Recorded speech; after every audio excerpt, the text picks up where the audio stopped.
College football playoff. The heart of the team is Marcus Mariota. You can't have a Heisman discussion without talking about the Hawaiian sensation. Every game and every touchdown shows you why he truly may be college football's most outstanding player. The next hurdle, their #1 rival, a team that would like not only to win, but to crush their playoff hopes and dreams. The Oregon State faithful knows that Oregon has everything to lose, and they'll be out in full force, pushing Sean Mannion and the Beavers to take down their in-state rivals. On this Thanksgiving weekend, let's be thankful tonight for another of college football's greatest rivalries.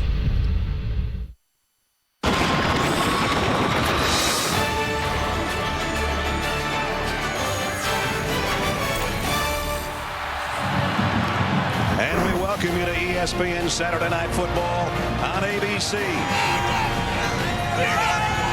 From Corvallis and Reser Stadium, the Beavers hosting the #2 team in the country, the Ducks of Oregon. Playing in what we assume will be his final regular season game in that uniform is the Heisman frontrunner Marcus Mariota.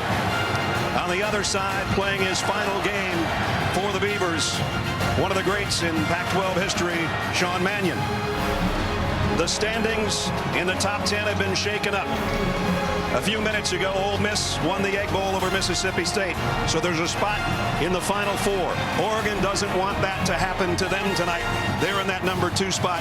Top-ranked Alabama's in action right now as well. Welcome, everybody. Brad Nussler along with Todd Blackledge. Partner, you know, we started this thing back in late August. The picture's starting to get clear now. For the Ducks, it's pretty simple. If they can beat their rivals tonight and then beat the team that beat them in the regular season in the Pac-12 championship, they're in. They are, but they can't look past tonight, because even though they've had the better of this matchup for the last 6 years, it's still a huge rivalry game. And Oregon State is playing not just to be the spoiler, they're trying to get bowl eligible and extend their season by 1 game. So a lot on the line for both teams. There's been some great quarterbacks in Pac-12 history, obviously, including Heisman Trophy winners. I think we should be lucky that we're here tonight to watch 2 of the best. And let's start with Marcus Mariota. Marcus Mariota has had a brilliant career, and maybe his best this season, because he's been 100% healthy. He's 6'4", 220 pounds, and has NFL arm talent. He can make any throw that you would want him to throw. But he also has 4.5 speed, so he's a dangerous runner. Nearly 600 yards rushing and 9 rushing touchdowns. He's the ultimate dual-threat quarterback in college football right now. Well, he led them to 11 wins a year ago, and they're trying to get to that point plus this season. And when you think about the numbers he's put up, Todd said some of them already, but 3 years as a starter, 6th player in FBS history to throw for over 9,000 yards and rush for over 2,000. His touchdown to interception ratio, which is something that everybody looks at, it's remarkable, 7.92 to 1. And then 30-plus touchdown passes in each of his first 3 seasons, and that's an FBS record. Now, on the other hand, you're talking about a prototypical NFL-type quarterback in Sean Mannion. You watched him practice the other day. You looked at me and said, dude, he's got a cannon. The ball just explodes out of his arm. I mean, he can really throw the football. He's 6'5", 227 pounds. He's been a 3-year captain, so that tells you what kind of respect his teammates have for him. And you know, the Pac-12 has historically been a quarterback league. This guy's thrown for more yards than any quarterback in league history, and tonight he gets one final crack at the Ducks from Eugene. That's exactly what it is. His last chance, and the Beavers trying to stop a 6-game losing streak in this long-time rivalry. We'll see how we do when we come back. The Nissan pregame rush with John Saunders, Matt Brown, and Danny Cannell is next after this message and a word from our ABC stations. This is the ESPN Rivalry Series presented by Jiffy Lube.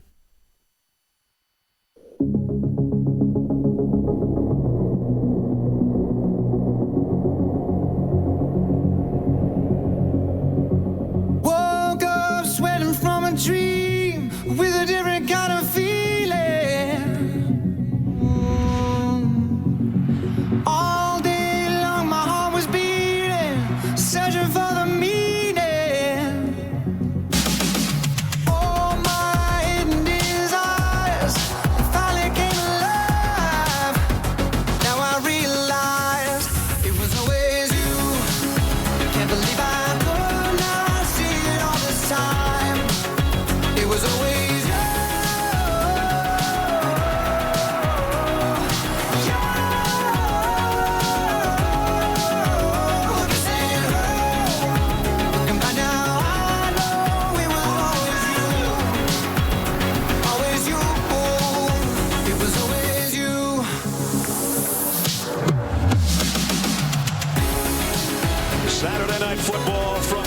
Corvallis, Oregon.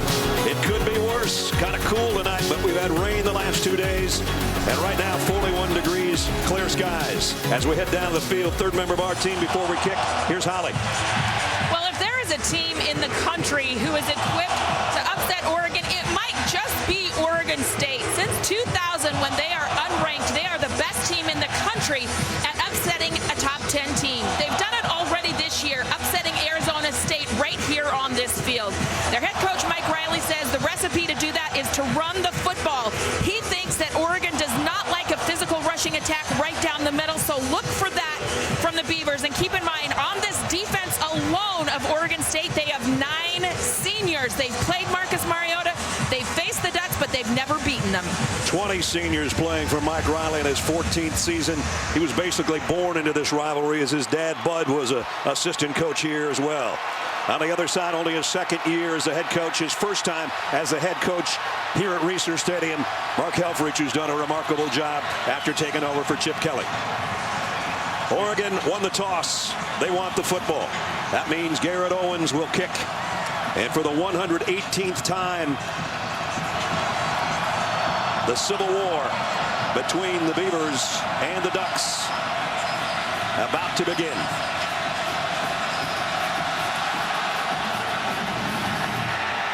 Kick will be taken at the 3 by Charles Nelson, the freshman.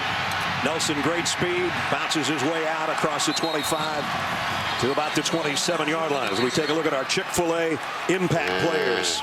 Royce Freeman, we mentioned, they're leading back with over 1,000 yards. Dwayne Stanford starting to come on as a wide receiver, had a good game a week ago. Michael Doctor, two-time captain for the Beavers defensively. And Ryan Murphy, not only is a kick returner, but at making his 39th start, he kind of controls the back end for the secondary of Oregon State.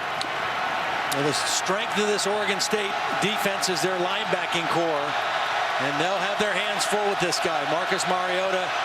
Great talent, even better decision making. Throwing a touchdown pass in every game he's played in. His first pass is incomplete, intended for Evan Bayless, the tight end. Now, the last time we saw this Oregon offense, they had a tight end, Pharaoh Brown, who was injured severely in that Utah game that we had. He's no longer on the offensive team, and he was a big weapon. He had 25 catches at that point in the season. We'll talk a little bit about Pharaoh and wish him the best in his recovery from that injury. On the ground, here's Freeman. Nice run. Got it out to what's going to be a third down and short. Picked up 8. And Michael Doctor, that we just talked about, defensively made the stop. The last 6 weeks, this Oregon offense has been virtually unstoppable. Part of that has been the offensive line has settled down, and part of it is that guy, Freeman. Third down at 2. He comes to the near side. He's going to get the first down before he cuts back and runs over the guy that made the tackle, and that's Tyreek Zimmerman. You know, in the last 6 games, 40 points or more for Oregon, and 500 yards or more in the last 5 games. I mean, that's incredible. And this is their 7th offensive line combination they've had all season. That's pretty remarkable. Screen pass going out. And it's Dwayne Stanford, and Stanford is wearing Pharaoh Brown's number in honor of his fallen teammate. And they're roommates as well, so he's got number 85 on out there, and he'll wear it the rest of the season. Pharaoh's back in Ohio, where his mom's a nurse. The rehab is going to be tough. The folks in Utah, it was the Utah game, and he was in the hospital there for several days, and the wanted us to nationally thank the folks in Salt Lake City for taking such great care of their tight end while he was there. Byron Marshall, and he's going to have a first down. So, as Mac Brown said to John and Danny in a pregame, the idea for the Ducks is get the ball first and move quickly, and they're doing just that. And spreading the ball around, throwing it outside, running it inside, running it outside, and you see the speed and the different guys that can hurt you with this Oregon offense. 2 wideouts to both left and right of Marcus Mariota. On a first down at the 43. High snap, play action, plenty of time, going deep. And going up on the jump and almost picking it off was Steven Nelson. Had he timed his jump a little better, he might have gotten his hands on it. That's exactly right, because Steve Nelson was in perfect position. He had his eyes on the quarterback, so he makes a perfect break for the ball, but he just jumps too soon. And you're right, if he timed his jump, that would have been an interception. They had 2 interceptions of Marcus Mariota in the game last year at Eugene. Mariota threw for 3 touchdowns, but 2 picks on a 285-yard night. Back to the ground. Freeman broke the first tackle, and he hit a guy that's a pretty good tackler in Jabril Johnson, the middle linebacker, and he picked up 6. We talked about this Oregon offense the last 5 or 6 weeks. Part of it has been Mariota and his consistency, and the rest has been the development as this season has come along of Royce Freeman. 8th play of the drive on a 3rd down and 4, and Freeman weaves his way for the first down. Oregon 52% on the year on their 3rd down conversions. See, Freeman is a 230-pound back. He's a freshman, but he doesn't carry himself physically or emotionally like a freshman. And when the season started, he was not necessarily the go-to guy, but he has become the go-to guy, and he is a physical downhill runner. He goes out. As you see, they have almost 50 yards more a game in the last 5 outings. Mariota to the air, wide open, and it's Charles Nelson for the touchdown. I don't know if there's a blown coverage or just that little wheel route did it, but a 29-yard touchdown, and that was easy. Yeah, they put him in the backfield, and I think DJ Alexander, number 4, the linebacker, got fooled and didn't pick him up coming out of the backfield. Alexander was the only guy that could have been responsible for Nelson, and he got fooled on the play. And now they show the spread formation. And now they'll bring everybody in. Taylor Alley will hold for Matt Wogan.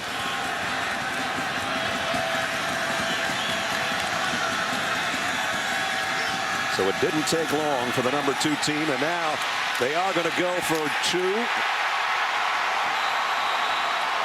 Doesn't get it.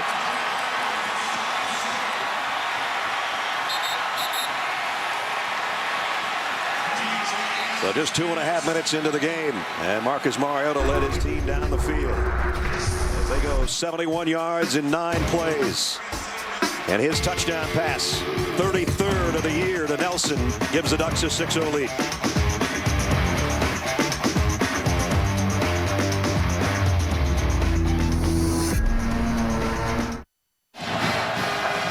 Six nothing, Oregon in front early in the first quarter. Matt Wogan to kick off. Malcolm Marable and Ryan Murphy are back deep for the Beavers. Little indecision as to who was going to take it. Marable will. And he got to the corner. Across the 30. Nice return. Out over the 40-yard line. Great start. And a great starting field position. 40-yard kickoff return. Let's look back at the Oregon touchdown. This is quarters coverage, which means these 4 guys have anything man-to-man that comes in their area. Sometimes the 3rd guy out is the guy that gets lost. And right there's the guy who had coverage, the linebacker DJ Alexander, responsible for the 3rd receiver on that side. And he just got caught looking into the backfield, and Charles Nelson ran right by him. Good design play, getting that 3rd guy out against that particular coverage. I think if you told Sean Mannion that starting at his own 43 would be where he'd take his first snap, he would accept that. Absolutely. And on the roll to throw on first down. And throws this one away. Sean Mannion, we talked about 3-time captain. That's never happened before here in Corvallis. 6'5", 227-pounder. And those numbers look impressive, but when you think about last year, 37 touchdowns on the season, only 14 this year. But there's a variety of reasons for that, including losing the great wide receiver in Brandon Cooks. Yeah, a great receiver, a couple other senior receivers, a couple offensive linemen. And so he's broken in a whole new group of wide receivers this year, and his numbers understandably down. But he is a better quarterback from a physical standpoint. On the ground, big opener for Woods, and he storms in to Oregon territory at the 39-yard line. See, this is what John Garrett, the offensive coordinator, said they wanted to do. Make Oregon play football.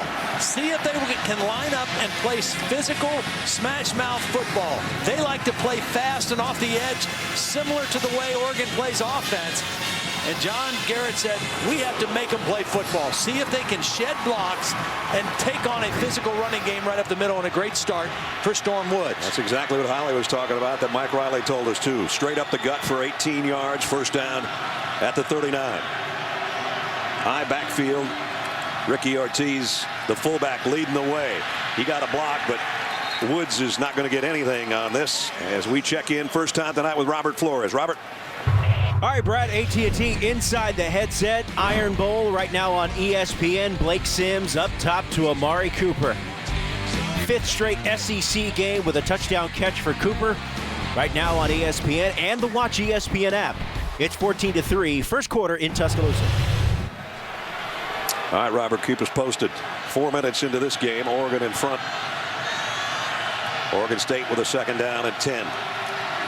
Mannion swings it out to Woods, close to a first down. Let's take a look at our Chick-fil-A impact players. You might think that Storm Woods has to be one of those. He's already shown it as a runner and a receiver. Connor Hamlet, one of two excellent tight ends, I should say. They feel like the middle of the field against the Oregon defense is maybe where they can get some work done. Eric Dargan's the leading interceptor in the backfield for Oregon, but the guy might be the best back there is Ifo Ekre Olomu, who's going to be a high NFL draft choice, a cornerback. Third down at about 2 feet.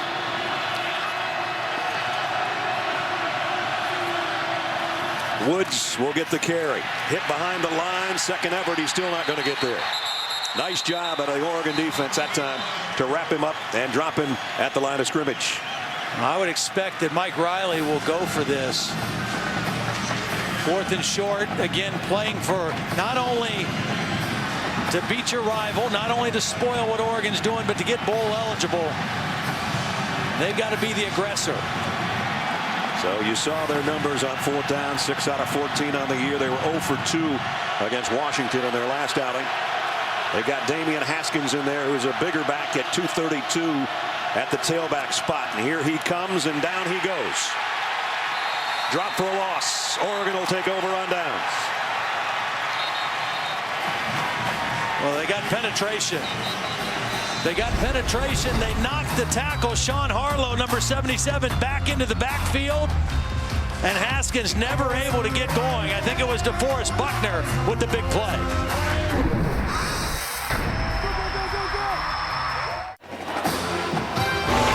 Saturday Night Football on ABC. Brought to you by Nissan. Choose Nissan today for great offers on our most exciting lineup ever. Shop ChooseNissan.com. Taco Bell. The new way to Taco Bell is here, only in the app. And Jiffy Lube. Keep your car in shape and stop by Jiffy Lube today for a signature service oil change and leave worry behind. Oregon takes over on downs at their own 31-yard line. On a failed fourth down conversion by Oregon State. Here's Freeman trying to get to the corner. Broken tackle. Stays on his feet. Not only that, gets all the way out to the 48-yard line. I think the thing that surprises people about Freeman is that he's faster than you think he might be. At 229 pounds, you see the speed as he gets to the edge. I mean, he is a big play waiting to happen because of his strength and his speed. Pretty nice little cutback to stay in bounds and get it out to the 49 as well. Mariota fires complete inside the 40. Another first down around the 35. It depends on where the pile lands. Byron Marshall with the catch. Steve Nelson finally drags him down, but a pickup of 18 more. They got 18 on the ground, 18 through the air. Going hurry up here at the 33-yard line.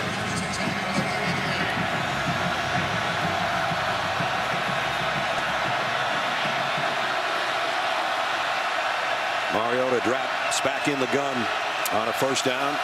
Play action. Down the middle. Another completion to the 15 to Devin Allen. Well, just no pressure at all on Marcus Mariota. He's able to stand in the pocket, read through his progressions, and when you give him that much time and allow him to set his feet, he's an incredibly accurate thrower. I already mentioned at the top of the show, he's got an NFL arm. He can make any throw on the field, and when you give him that kind of time, very difficult to defend. Here he is as a runner. Great speed. Won't be able to use it too much there. Only got about 2 yards. But up to that point, Ledge, 3 chunk plays. They went 18, 18, 17. Yeah. when you play Oregon, you have to limit those kind of plays. You have to try to make them execute for a lot of plays. And they're just having it too easy right now against this Beaver defense. Darren Carrington in as an extra receiver down to the bottom of your screen. From the 14, second down and 8. Freeman, this time they bottle him up, only a yard gain. Tyreek Zimmerman and Bud Delva are there to bring him down. Holly mentioned 9 senior starters on this Oregon State defense. Mark Banker, the defensive coordinator, been here a long time, has played against this offense. But the problem is when you're dealing with Marcus Mariota, he's a different cat. I mean, he is just the best that they've had running this offense. Here he is on third down. That one he threw behind his intended receiver, which was Stanford. Maybe a little miscommunication there. Stanford ran a slant and Mariota threw it behind him, so out comes the field goal unit. They don't kick a lot of field goals. Matt Morgan is 5 out of 7 on the year. It's a good third down stop right there for the Oregon State defense. This will be a 30-yard attempt. 34 is his long on the season.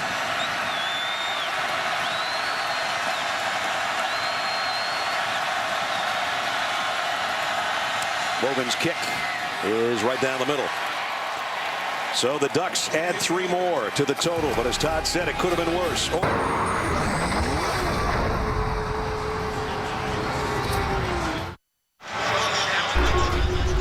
Senior night here at Research Stadium tonight. Sean Mannion, one of the 20 seniors playing in their final home game. Always a emotional time for the coaches and the players and their parents. And guy that's passed for almost 14,000 yards, getting a standing ovation from the crowd here. 47,000 or so. Right now, his team trailing 9-0. Wogan to kick. This one should be returnable. Little indecision and a drop ball at the 1-yard line by Maribel. And it's going to cost him, and he only gets back to the 15. Sean Mannion, we talked about him. Prototypical NFL quarterback size, 6'5", 227 out of Pleasanton, California. 3-time captain, first time that's ever happened. And with 13,438 coming in, most yardage in Pac-12 history. And his dad was his high school coach and then started applying for jobs when he committed to Oregon State. And his dad, John, was in a state playoff championship game in Hillsboro tonight as the head coach at Silverton, Oregon High School. Unfortunately, it didn't work out so well for him, but I know you spent some time with his dad at practice the other day. Yeah, really nice guy. Enjoyed visiting with him, and of course he's proud of his son, obviously. Enjoyed coaching him in high school, and it'd be interesting to see if John was going to try to get here for the second half. But he had an interesting reason that he wasn't going to come straight from his game to here. Yeah, you know, he said obviously he wants to be here for Sean's game, but he just wants to likes to always ride the bus with his team to and from and shake the hands of his players, win or lose, getting off the bus. And didn't go their way today, but I'm sure he'll get here if he can for the second half. Second down and 5 right now at the 20. Woods a single setback. They got 3 tight ends in there right now. And on the stretch play, Woods cuts it up the middle. Quick opener, and he got the first down. See, last year in the game in Eugene, Oregon won 36-35, but one of the reasons Oregon State was in the game to the very end was their ability to run the football. They had 231 yards rushing in that game last year. Now, Taryn Ward was their leading rusher in that game, 145 yards. He's out tonight with a knee injury, so it's really up to Storm Woods, but that's the formula to stay in this game, is to be able to run the football and take some pressure off of Sean Mannion. Ward hurt his knee against Arizona State, and that's why Woods is the main man, and here he comes again on first down. Follows his blockers, puts his head down, takes a couple of duck tacklers with him out to the 31-yard line. See, the other thing, and there's Taryn Ward really hurting it. And again, for a guy like him, he is really hoping that his team can win tonight, that he could maybe get back for a bowl game and get a chance to play one more football game. But the other reason that this running game is so important is that the opportunities for big chunk plays can come off of play action with Sean Mannion against this 3-deep zone defense that Oregon likes to play. But you have to establish some consistency in your run game to set that up. They got 7 there, so it's 2nd down and 3. Nice play fake by Mannion. Plenty of time. Down the middle, completes. First down throw, and it's to Woods out of the backfield. See, that's just a check down, but that's what I mean. You run the ball with some success, you go play action, and they had deep routes down the field, but it was covered. And so you look for your check down receiver, your outlet receiver right in the middle, and another set of downs for Oregon State. So they moved it out to the 37-yard line. Remember, a botched 2-point conversion, and then the field goal. So Oregon just with a 9-0 lead. Again, they stay with 2 tight ends, and they're going to continue to run it too. Woods got a couple. Eric Armstead made the tackle. Reminder for you tomorrow morning. Get your NFL started off on the right foot with NFL Sunday Countdown. Chris Berman and the gang provide all the latest news and updates from around the league right up until kickoff. That's Sunday NFL Countdown presented by Snickers. 10 o'clock Eastern on ESPN and also live on Watch ESPN. The other thing that Oregon State historically has been a good team at doing is screens. They work on a lot of screens on Friday, a lot of different screens, running backs, tight ends. Good down for a screen here. Connor Hamlet, the tight end, was in motion. Now he stays in to block, and Mannion's going deep. Overshot everybody, and it was almost intercepted back there by Eric Dargan, who's already got 5 on the year. Yeah, Sean was lucky that time because he kind of threw that into a spot where he didn't have an open receiver. Maybe got a little greedy on this 2nd down play, and very lucky it wasn't intercepted.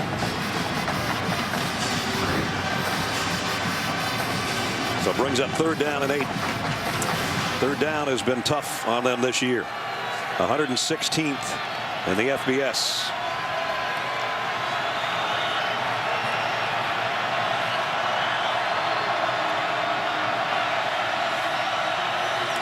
Mannion throws the out complete, but it's going to be short of the 1st down. He got it out to Hamlet, the tight end, who's run out of bounds 2 yards shy. And now you would think Mike's going to have to punt this one away as they're still in their own territory, and a punting unit will come out this time.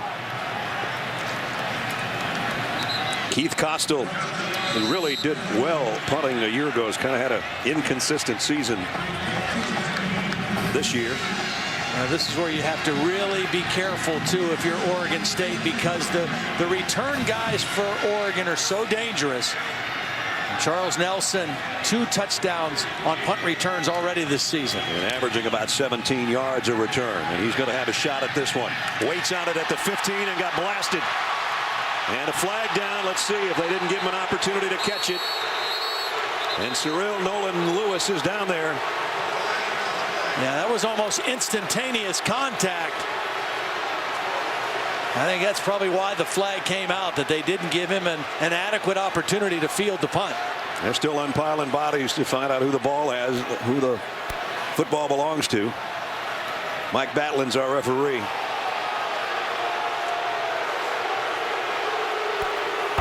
Kick catch interference, number 17 of the kicking team.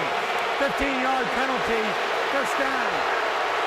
And Nolan Lewis was there right on the spot, and that is really hard when you're going 30 miles an hour to pull up, especially when you want to take this guy's shoulders away from the football. Whoa. Wow, that's close. That is really close. Dave Kataya is our rules official up here in the booth with us. Dave, what do you think? Well, you know, as you guys said, that's really close. He has to give him a yard in front of him at shoulder width. I think he probably gave him that yard. Okay, it's really, really close. So it gives the Ducks a 1st down. Mike Riley's not happy about it. Oregon starts at the 30-yard line. And the crowd showing their displeasure.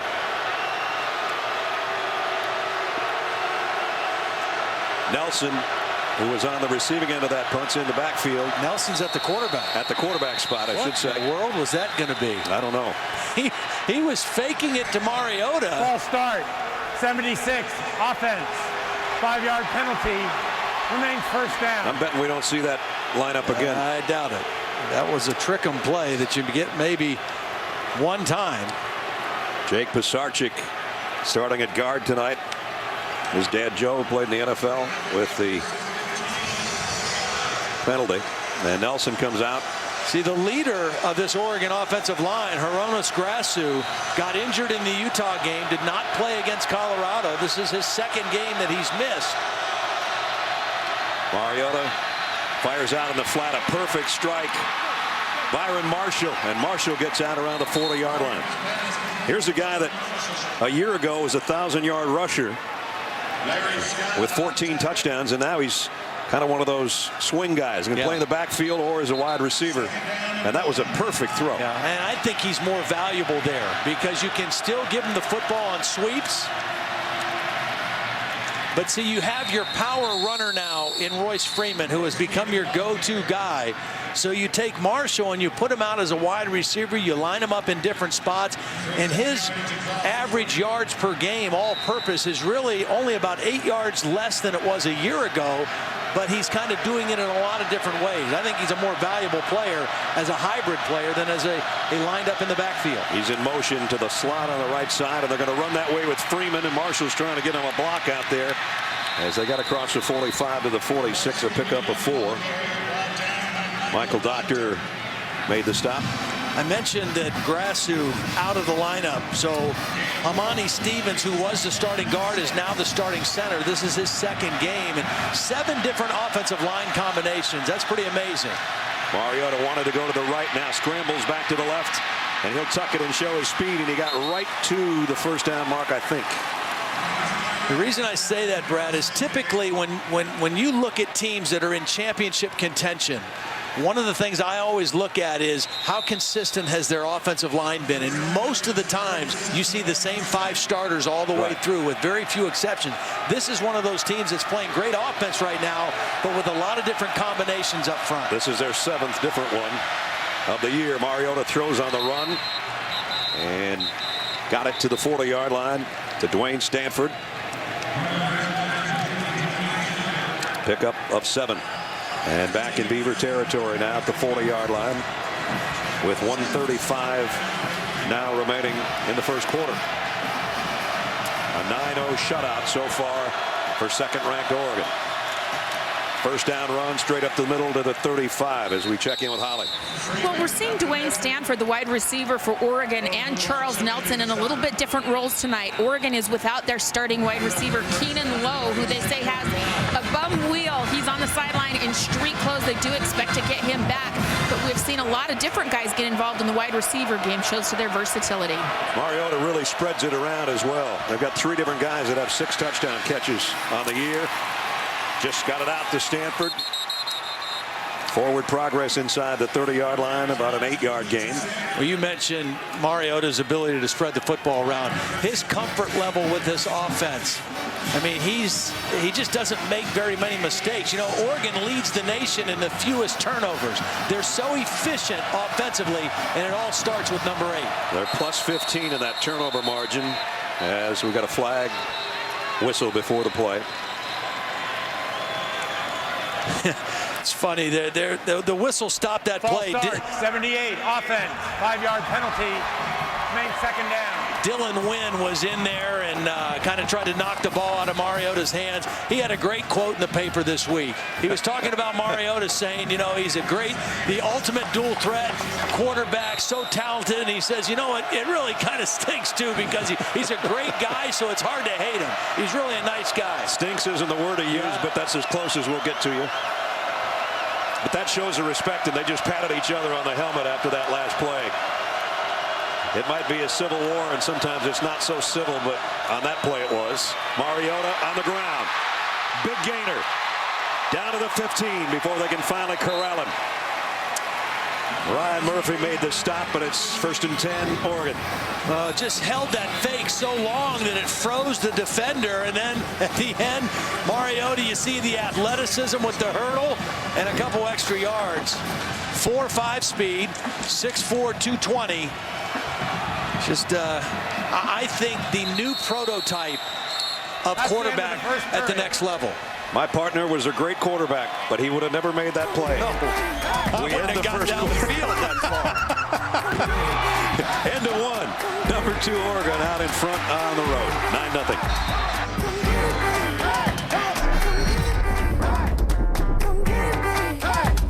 Set to start the second quarter here in Corvallis. Brad Nessler, Ty Blackley, Tyler Rowe. 9-0 Oregon with a lead.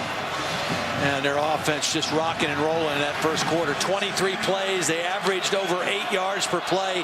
And beautiful balance. 12 runs, 11 passes. And this is the 9th play of the drive with a first down just outside the Beaver 15. Freeman blasts off the left side for a couple. Michael Doctor in on another tackle. And again, you're going to see the Ducks line up in a hurry. They get the tight end Bayless set over in the slot. On second down and 7. Mariota. And that time he got it somehow to Freeman for a touchdown. What a great catch by the tailback. I thought he overshot him. Oregon State a little confused, wasn't quite set defensively, and they got outflanked on that play. There was confusion in the back end of the Oregon State defense. They didn't have enough coverage guys over there, and as you mentioned, a beautiful one-handed catch by the freshman Freeman. But it was the hurry-up speed of that play that fooled Oregon State.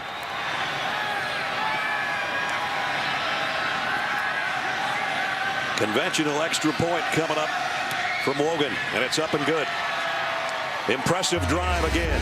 70 yards in 10 plays. Marcus Mariota has 2 scoring tosses tonight. His tailback with a great catch.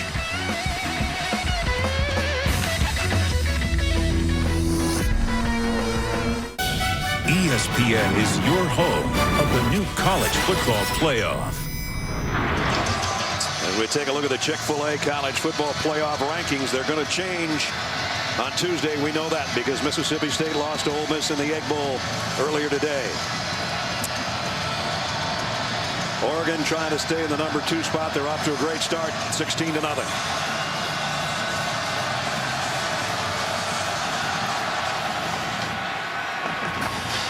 Kick goes a yard deep to Marable. Got to the corner across the 20 and out around the 23-yard line. That's where the Beavers will go to work. There's James Rogers, who played here collegiately. It was kind of interesting story. Mike Riley, who was in the World League with the San Antonio Riders as a head coach, got a call from a friend in Texas. Said, we got this kid down here. Not many people are recruiting. You should come and look. And they hadn't recruited necessarily Texas to that point very much. They went down and said to James, you know, we think we want to offer you. He said, are you only here for my brother? And they said, who's your brother? Well, he said, Jacquizz Rogers. Quiz is in the NFL with the Falcons. Those two became a tandem that has really opened the door really to Texas recruiting because of those two guys coming up here to play in Corvallis. Quiz has a game tomorrow against the Cardinals in Atlanta. Mannion throws a little bit high, but complete to Victor Bolden as we check in with Holly. Well, recruiting has changed for Oregon State. There's only one starter on this team who's actually from Oregon, and it's the punter. I asked Mike Riley about that, and he said, you know, we actually showed them a video last night about the history of this rivalry. These kids didn't grow up in it like I did. He went to his first Civil War game when he was in 7th grade, so he wanted to make sure that these Beavers know just what this rivalry game is all about, with a little video education. Yeah, that's good. Of course, Mike's dad, Bud, was an assistant under DeAndros here. Mannion had some time, now has to run to get more, and he's going to throw this one away. Yeah, it's interesting because I think you could say the same thing about the Oregon roster. You know, Oregon has become a national recruiting team. And part of that is television. You know, people, kids in Texas, kids in California, kids all over the country are familiar now with Oregon State, with other teams from different parts of the country. And so recruiting has changed, I think, for both of these schools. This rivalry started in 1894. This is the 118th edition. And the guys in green and yellow have won 6 straight. And 61 of the 118, and the Beavers trying to snap that string, but they're in a 16-0 hole right here. Woods trying to backpedal his way to that first down marker. He's really close, but I think he's about a yard shy.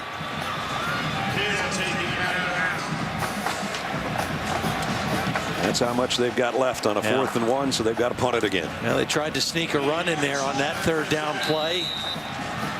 Came up a little short.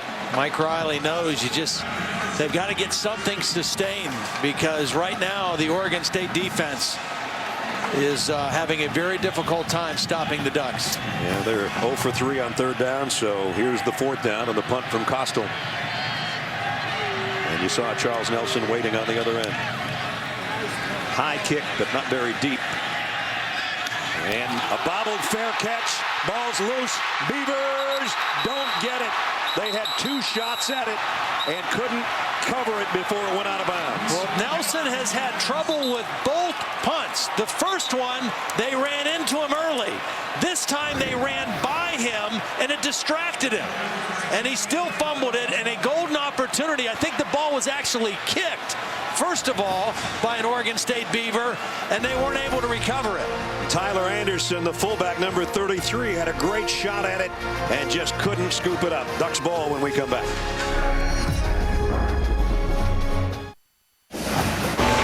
Saturday Night Football on ABC.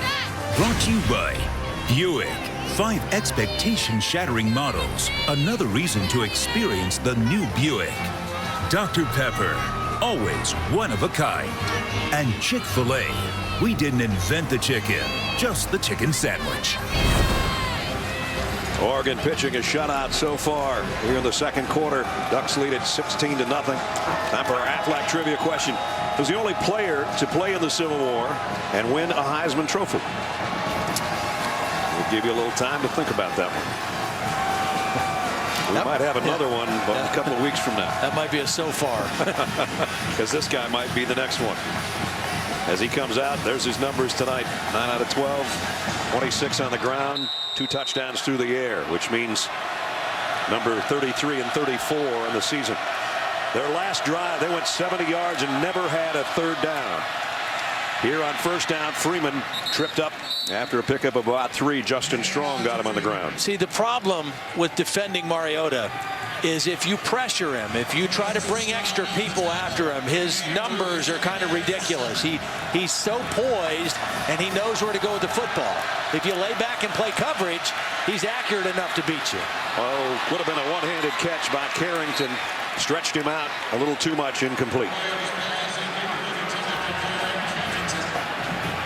The other problem with coming after him and playing man coverage behind it is if he sees a crease and takes off and you've got your back to him, he's going to scramble for a 1st down with his speed. Even if you put a spy there, most spies aren't as fast as he is. We mentioned they didn't have a 3rd down on their last drive. They've got one right here. Oregon State would really like to get off the field. 3rd and 7. Mariota steps up, rips one, perfect strike downfield, and it's Byron Marshall, and he is gone. Touchdown.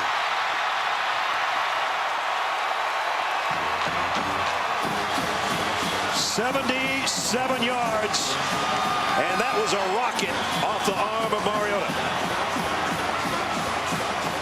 Well, Mariota did a great job here with his eyes, holding the safety to the left of the formation. Marshall turned his man around, and because Mariota used his eyes to keep the safety away, Nolan Lewis, that ended up being a huge play. Wogan in for the point after. Up and good with 12:22 remaining in the 1st half. The former running back shows his running back skills with the yards after catch. First, it was a rocket off the arm of Mariota. 2 guys collide trying to bring him down.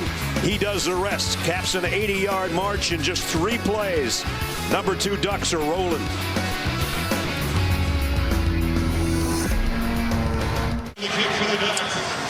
Pretty good start for Oregon. 23-0. Marshall, a 77-yard catch and run for the touchdown. The final 35 after making contact in the secondary. Short kick this time. Marable from the 11. And pops it out across the 25 to about the 27-yard line as Todd takes us back to the touchdown. Well, here's Marshall, and he's working on a safety. But Mariota is going to work on this safety. Watch as Marcus Mariota goes back. He's going to use his eyes to move that safety to the left. Right here now, he's got him in a position where he cannot help on that pass pattern right there fast enough. Because with that arm, he's going to shoot it in there. And that safety was too late to come over the top to help. Poor tackling on the end of it, but you're not going to stop that throw with the use of the eyes and the arm talent of Marcus Mariota. Marshall got 77 on that. Oregon State has 66 yards as a team right now at the 12-12 mark of the second quarter.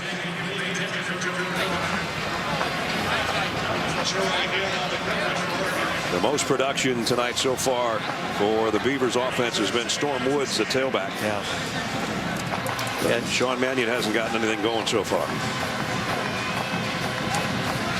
Time of possession doesn't matter to Oregon, not too much. Only to their defense, because they don't get to rest. Exactly. Mannion over the middle. Should have been caught. Victor Bolden dropped it. As we check in with Robert Flores. Robert. All right, Wells Fargo getting it done. Update, Brad. Iron Bowl, Auburn. They've been inside the red zone a couple of times and haven't been able to cash in. This time outside of the red zone, and it's a touchdown. Nick Marshall to Sammy Coates. Auburn leading 16-14 in Tuscaloosa. Another game that would rattle the rankings. But a long way to go there, long way to go here, but Oregon State's got to get something going. Third down at 10. Haven't had any third down success tonight. They still don't. And that ball is incomplete. Yeah. You know, and Sean Mannion just doesn't look comfortable. You mentioned on that second down play it should have been caught. It might have been caught by Bolden, but it was not a good throw by Mannion. He had it on the backside of him. Normally he's going to hit guys in stride. He's a very accurate thrower, but so far tonight he does not look in rhythm and he doesn't look comfortable throwing the football. So Costell's got to punt it again. Jonathan Lloyd is back this time instead of Nelson, who's mishandled a couple of punts tonight, and his punt return duties might be over for the evening. Costello hits it a mile in the air. And this one is taken cleanly at the 33-yard line. Well, a few minutes ago, we asked you our Aflac trivia question for the night. Who's the only player that's played in the Civil War to win a Heisman Trophy? As you can see, it's here at Oregon State because there it is in their trophy room. Terry Baker, Oregon State, in '62 won the Heisman Trophy. And one of the great games he played in this series threw a 13-yard touchdown pass to Danny Espelin in the fourth quarter late of a game to beat the Ducks 20-17. Didn't they call him Terry Baker, the touchdown maker? Terry Baker, the touchdown maker, the left-hander. Nice single bar face mask. I remember it well. I was just a lad. False start. A wee Players lad. on the offensive line. 5-yard penalty. Main first down. Flash you back a little bit. There he is. 62 Heisman Trophy winner. You see the form down the middle. Touchdown. That was the Liberty Bowl, actually.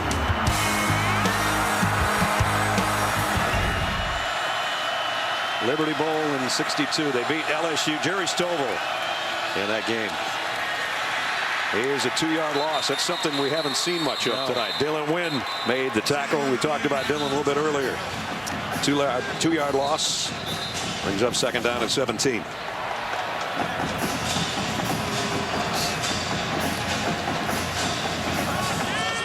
So finally, Oregon behind the sticks here considerably.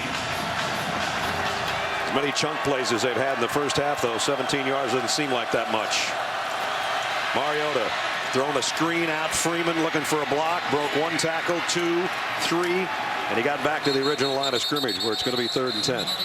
Pretty good pursuit that time by the Oregon State defense. They slowed him up initially and prevented the big play on the second down screen play. So a 3rd down and long for Marcus Mariota now. The last 3rd down play, he threw the touchdown. It was a 3-man rush with an 8-man drop. Here on play action, he steps up in the pocket, rips it down the middle again. Dwayne Stanford inside the 35. See, it's pick your poison. Again, they rush 3, they drop 8, and he just picks you apart. He reads it, he steps up in the pocket beautifully, and he delivers the ball with timing and accuracy to Stanford. Another 33-yard gain. Stanford comes out, as does Freeman. Nelson comes back in. And the Ducks threatening again at the 34-yard line of Oregon State. Nelson took the direct snap, got it out to Mariota. He throws it. So basically it's a reverse halfback option pass, I guess. That's the one they lined up to run earlier that got stopped because of a procedure penalty. Mark Helfrich and Scott Frost said, you know what, we put this in this week, we're going to run it. We're going to get it out there. Yeah, they got one it way or out another. there. They got it out there for a first down. Freeman comes back in, pistol set this time as he's 2 yards behind Mariota with 3 wide receivers to the top of the screen. 244 yards already to 25 for Mannion. Mariota, big opening, left side, shows his running ability and a touchdown. 23 yards, now he does it with his legs.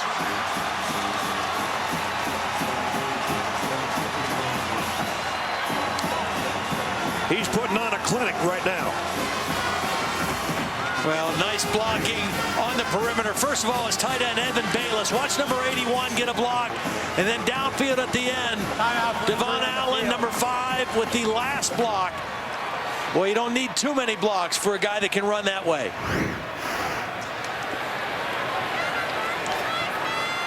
Joshua James, an injured party for Oregon State at the 30-yard line.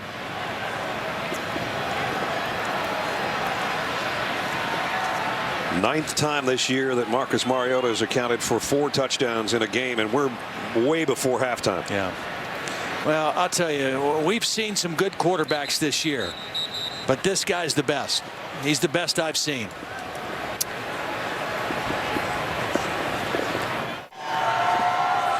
Joshua James, junior out of Englewood, California, a former middle linebacker playing defensive end now.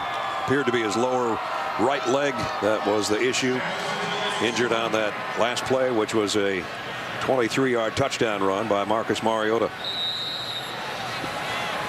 So far tonight, 244 yards passing and 3 touchdowns, 49 yards on the ground and another score.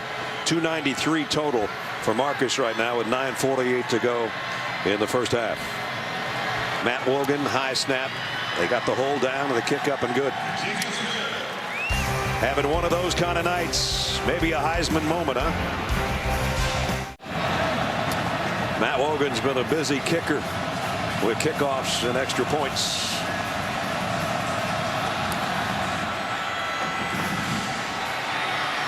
This one to Maribel at the 2-yard line.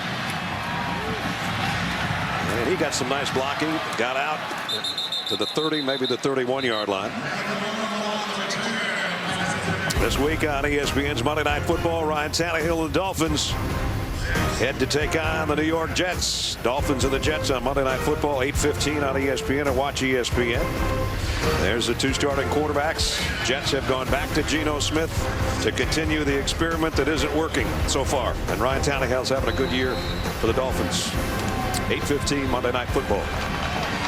Has not been a good outing for number 4 either. And he comes out trailing now by 30 as Sean Mannion and the Beavers offense has done very little in a quarter and change. Play action for him here. Fires, and that one's tipped, knocked down by Rodney Hardrick, one of the inside linebackers. Yeah, Hardrick did a nice job dropping in zone coverage right in the throwing lane as Mannion was trying to throw that inside post route.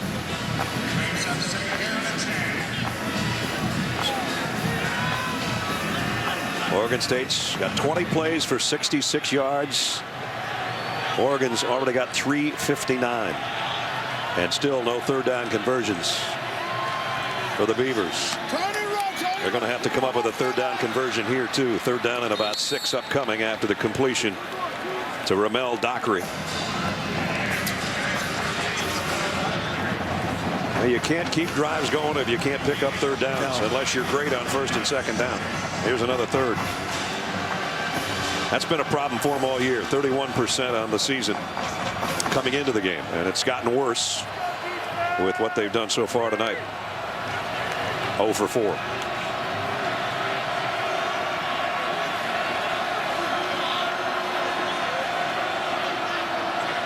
Jarman, the motion man, to a grouping of 3 on the right side. That's where Mannion's looking. That's where he's throwing, and that's the guy that got it.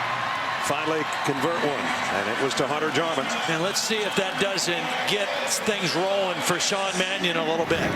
First big completion of the game, converts a third down. Wasn't a great throw, but it was a nice adjustment to the ball by Jarman. But let's see if that one completion gets things moving in a little different direction for Sean Mannion.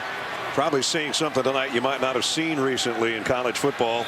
The Beavers have been huddling most of the first half. Don't see a lot of huddles anymore. And they're going to have a false start here, I think. The other thing you don't see in college football very much anymore 77 offense. 5-yard penalty. The home team wearing white jerseys. Right.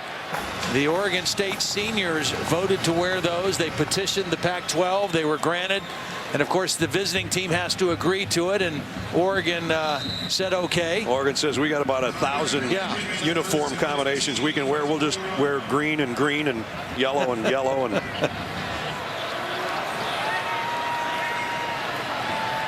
so first down at 15, they back it up to the 41-yard line.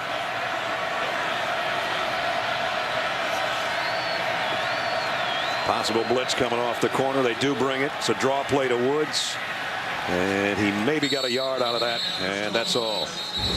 Tua Talea with the tackle as we take a look at our Pacific Live game summary. So far, Marcus Mariota, 13 out of 17, 3 touchdowns, 49 on the ground, and a score. And it hasn't gone well for Sean Mannion playing his final game at Reser Stadium. Well, and at 13 completions, I'd be interested to know how many different guys Marcus Mariota has completed passes to as well, because he has really spread the ball around and has been completely in rhythm. And not the same story for Sean Mannion, who has not appeared to be in rhythm so far tonight at all. 5 different receivers Mariota's used. Mannion looking for anybody that will help him out here as he throws. Diving attempt by Dockery, but he couldn't hold on to it.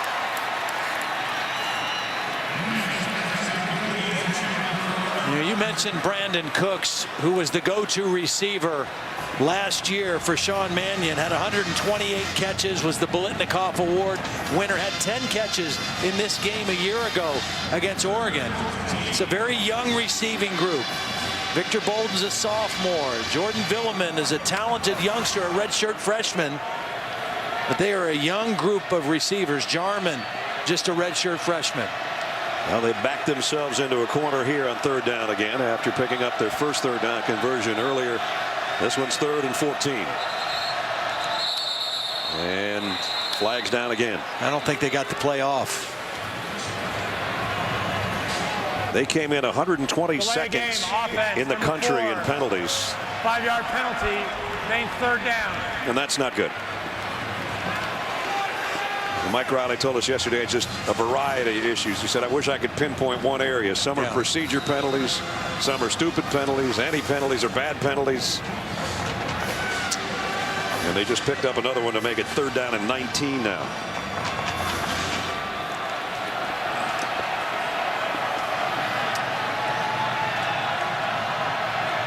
Not a lot of 3rd and 19s in the old playbook. Mannion throws deep for it, and he almost got one there. See, that's 3rd and 18. 18 and a half. Really close. And now they might go here on 4th and a couple feet. Yeah, you have to go. This was a heck of a throw. Beautiful throw. Right close to that mark. Dargan made the hit. You can see how close it is. And Mike knows that There's no tomorrow, and there's no bowl game or anything unless they keep trying to hunt the Ducks down here, somehow trailing by 30. This will be a 30-second charge timeout. So timeout was 6:35 remaining. Oregon takes the timeout.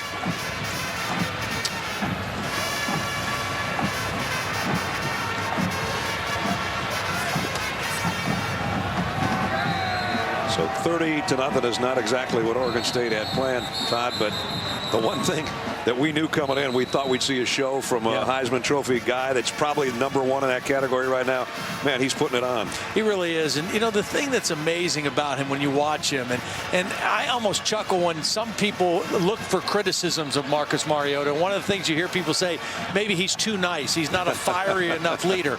I think it's his poise. I mean, I look at the other side of that and say, the kid is unflappable. I mean, nothing seems to razzle him. He stays completely under control physically, emotionally when he plays, and he's been a brilliant decision maker throughout his career. When you consider coming into the game as a career, 95 touchdowns, only 12 interceptions. From the very beginning of his starting experience, he's been an outstanding decision maker. 4th down, straight ahead. I don't think so. The fullback, Tyler Anderson. And Oregon's going to take over on downs for the 2nd time in the game. And both times they got penetration. This time it was the nose tackle, Alex Balducci, number 56, who stood the center up and caused the logjam by the backfield. And then Hardrick's the guy that's going to make the tackle. 48. The first play on 4th down was made by DeForest Buckner, the tackle. This time it was Alex Balducci. You don't hear a lot about these defensive linemen of Oregon, but on 4th down plays tonight, they have come up huge. Yeah, they're going to come out and measure, but I'm pretty sure he's short by about the length of the football. That would make him 0 for 2 on 4th down and 1 for 6 on 3rd down, if that's the case. Well, that's demoralizing, too, really if they get stopped here. You know, you're looking for something. No. Oregon takes over. Well, and the thing about it, remember we talked about earlier in the game that Oregon State wanted to challenge this Oregon defense and see and make them play football. Well, that's football. Short yardage, that's all about will and leverage and want to. And on 2 4th down critical plays, the Oregon defense was ready to play football. Don Pelham's defense comes up with 2 4th down stops here in the first half. 6:30 remaining in the quarter. And you know, the Ducks are going to keep their foot on the gas pedal here. Mariota gives it off to Byron Marshall on the sweep, and Marshall's got a 1st down, and he's dragging tacklers inside the 40-yard line. Let's check in with Holly. Well, you see Byron Marshall right there at tailback because the backup tailback Thomas Tyner is out, not playing in this game. I asked Mark Helfrich about it before the game if we would see Marshall at tailback. He said, hey, he has to be every man for us tonight. Already a nice touchdown run. Now he's at tailback. And he's got a 77-yard reception for a score as well. Mariota steps up in the pocket and throws in and out of the hands of Marshall, incomplete. That's a long throw. Michael Doctor was out there covering. Left hash throwing to the right sideline, kind of a back shoulder throw, and Marshall had it, just not able to control it on his way to the ground. You know, the problem is you take a guy like Marshall and you bring him out of the backfield with that speed. That's tough for a linebacker to cover. Mariota, they finally got pressure on him, and they finally sack him. Bud Delva gets the elusive one, and Marcus said, nice rush. Yeah, even a guy as elusive and as fast as Mariota, if you get inside pressure, he has nowhere to step up to escape the pressure. And Delva gets a big sack for the Oregon State defense. 26th sack of the year, the first one of the night. Brings up 3rd down and 16. And they got him again. Back-to-back sacks. Well, this was a blitz. The first time they've blitzed, it was a safety blitz. Cyril Nolan Lewis is the guy who's going to come on a little bit of a delayed blitz. Watch right here. Here's the safety coming late, and he's going to come unblocked and get Marcus Mariota. Mariota did not see him, and that is the reason he wasn't able to try to escape. So Mark Banker has got to be happy with that defensive stop. Forcing a punt, of all things. Ian Wheeler. They don't punt a lot. And that's not a good one. It's going to take a great Oregon roll, though. It ends up being a beauty. Just like you drew it up. Yes, all the way down almost to the 3-yard line. Well, we talk so much about the Oregon offense, but it's been the defense tonight that has also done their part on the short yardage plays. 2 fourth-down plays, Oregon State rolling the dice. And in both cases, the Ducks stop them. And then Sean Mannion just not able to really get comfortable. We know he can throw, but this Oregon defense has made him uncomfortable here in the first half.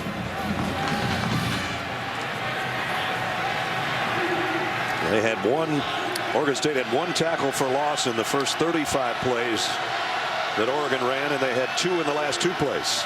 So they force the punt, they get the offense going, and here comes Storm Woods. Out to the 35, and maybe a flag. Nope, I guess not. Yes, there is one. Hit out of bounds. Reggie Daniels is going to be the guilty party. A nice inside run by Storm Woods. Guys sticking on blocks. And some extra yardage tacked on. Foul, late hit, out of bounds, number 8 on the defense. 15-yard penalty, automatic first down. Just a little zone play. Nice job of Storm Woods, just kind of being patient, getting in behind those guys. And then when he saw a crease, breaking it out to the perimeter. Really good patience by Storm Woods on that play. So with a run and the penalty, it's at midfield with a first down. Damian Haskins comes in to give Woods a breather. Mannion flushed out of the pocket's going to run with it. Takes it to the 44. Nice scramble. Picked up 6.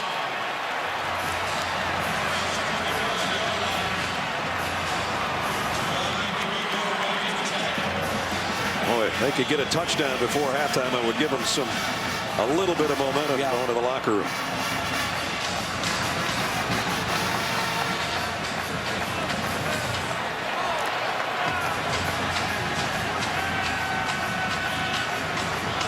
Second down and 5, just outside the 45 of Oregon. Play action, blitz coming. Mannion in trouble. Throws near the sideline and completes. Bolden, the intended receiver. Boy, Eric Armstead with a nice rush there. He just ran right over an offensive tackle, and that's what forced Mannion to leave the pocket and basically threw that one away, bringing up another critical 3rd down play. This is not necessarily 2-down territory, even down 30-0, because you're too close to midfield, and you don't want to give the Ducks a short field.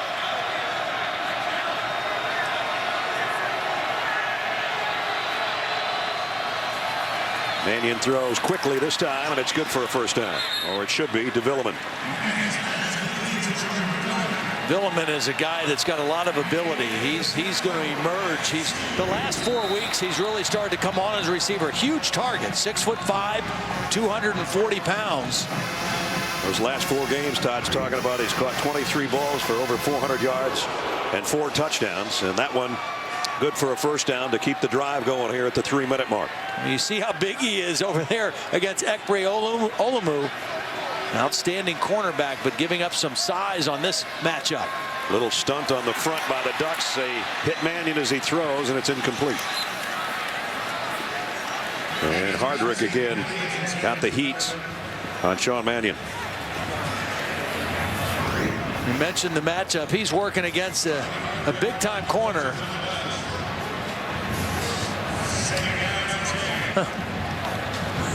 Hard to get it where you want it when somebody's laying you out like that.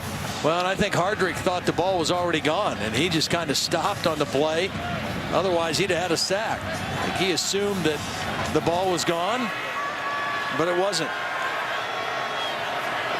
They go back to an I backfield with Ortiz, the fullback, in front of Woods. They give it to Storm Woods, trying to bust it outside. Nice second effort to get about 5 yards out of that. Looked like he was going to go down after a gain of a yard. And that man again, Hardrick, in on the play.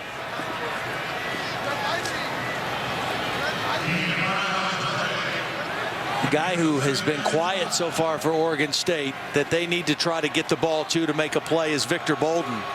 Had the one short catch, I think, but he has been their leading receiver, has been their speed guy, has not been able to get loose against this Oregon defense yet. One catch on the night, which gives him 69 for the year, but it was just a short one, as Todd said. 3rd and 5. Mannion, quick slant, complete. Really close to a first down. To Jarman again. Looks like it's going to be 4th down and about the length of the football. Well, I'm not so sure I wouldn't play action and let Sean Mannion try to throw this one. They've come up short. They've been stoned on 2 4th down run plays because of penetration by the Oregon defensive front. Well, Mike Batlin and his crew are going to bring out the chains to make sure. Appears to be about the length of the ball shy, maybe a little bit more. While we have the measurement, we got time to check in with Robert Flores. Robert. All right, Brad, Dr. Pepper conference update. SEC Iron Bowl. Sammy Coates is going off against the Crimson Tide. Auburn has 400 yards in the first half. That's the most allowed by the Tide in any half under Nick Saban.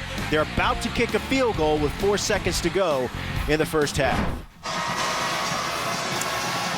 Wow. Auburn's got it rolling. While you were away, first down. Good thing they checked by bringing out the chain gang. First down by about an inch.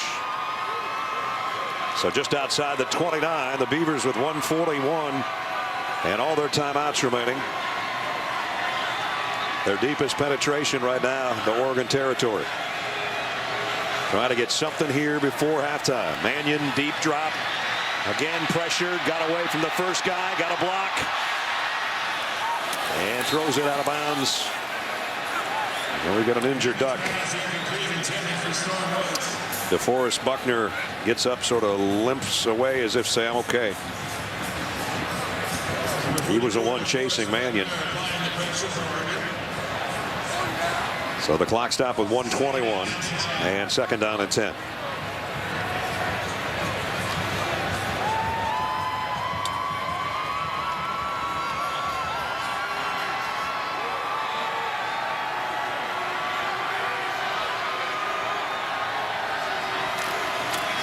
Here's Woods, straight up the middle. And again, with second effort, he might have gotten 3. We're closing in on a minute. Oregon State, all their timeouts remaining. I guess in a perfect world, they want a touchdown and no time left for the Ducks offense, but they still got a long ways to go. Coming up at the half, Capital One halftime report. John, Mac, and Danny will have all the scores and highlights from today's action earlier and what's going on currently. I would say this would be a time for Connor Hamlet. Big target in the inside. The tight end has not been a factor so far tonight. Mannion goes to the right, completes, dragged down a yard shy is Bolden. Now the clock is running 26. They got all their timeouts. Yeah, I got to call one. Goodness. Should have done it earlier. Timeout, Oregon State. Number 1. It's 4th down and 1 coming up, so they converted a 4th down on this drive. They're going to need another one. So far in the first half, if you're just joining us, it's been the Marcus Mariota show. Both with his passing. That was Charles Nelson for the first of his 3 touchdowns. And he stepped up in the pocket and ripped one down the middle to Marshall, who broke a tackle, did the last 35 yards on his own. And then this time on the ground, 23-yard touchdown run using his legs and showing his versatility. 3 through the air, 1 on the ground. There's your star of the first half. 98 touchdowns accounted for, the 3rd most in Pac-12 history, and he's still got 2 quarters to play once we get done with the last 21 seconds here. Well, you need the first down, but you don't have a lot of time left, and you've been getting stuffed on your 4th down conversions, so it's going to be an interesting call here. You try to get a first down and call timeout again. They throw for it. That's probably a wise move.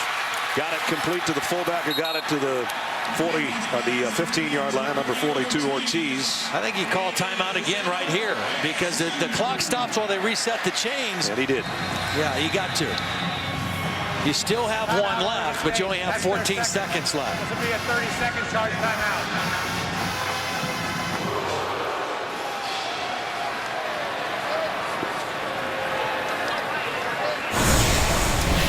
Sometimes the best man for the job is a woman.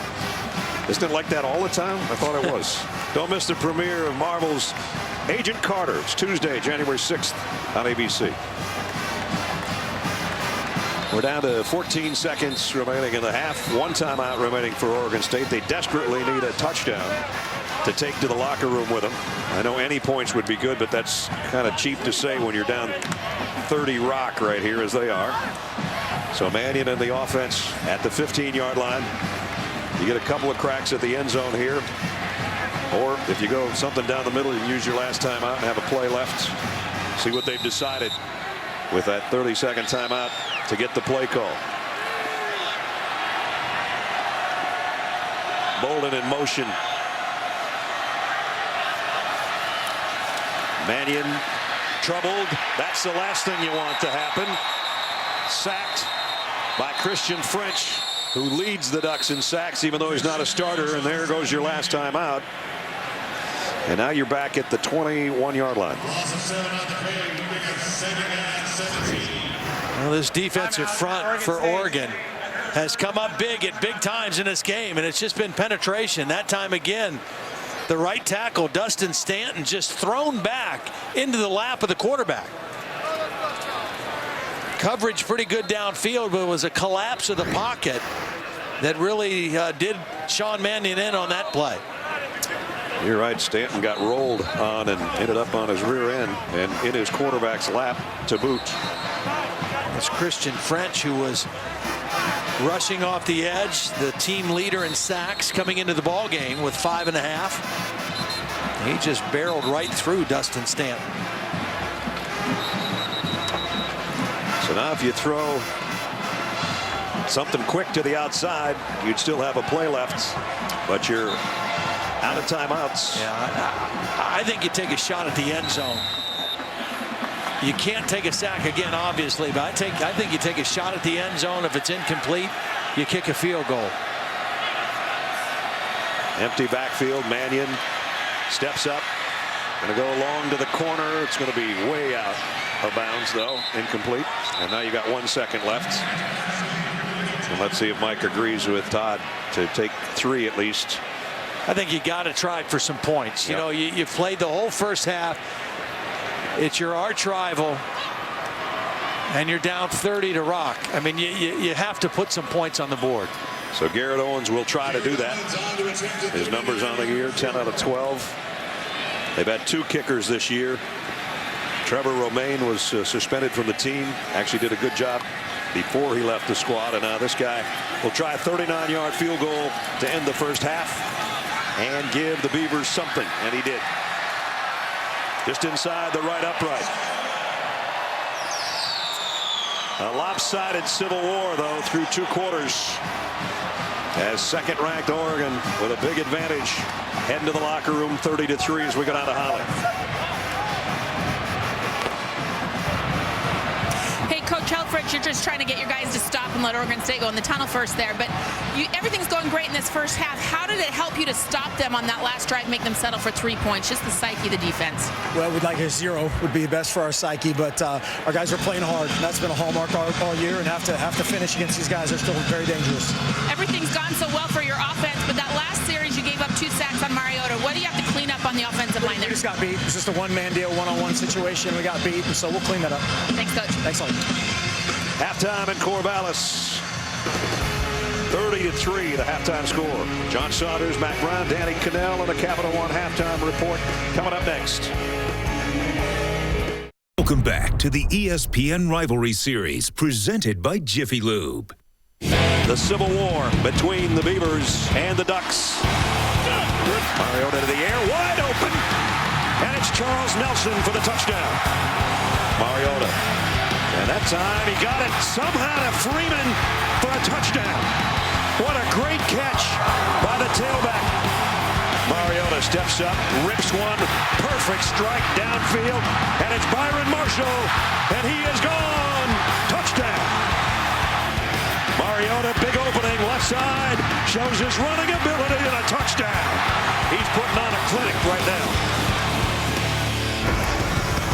And we welcome you back to our Saturday Night Football. And it was the Marcus Mariota show in the first half. 30-3, the number 2 team in the country, with the number 1 team trailing right now to Auburn. Welcome back to Corvallis, everybody. Brad Nessler with Todd Blackledge. Holly will be along in a second.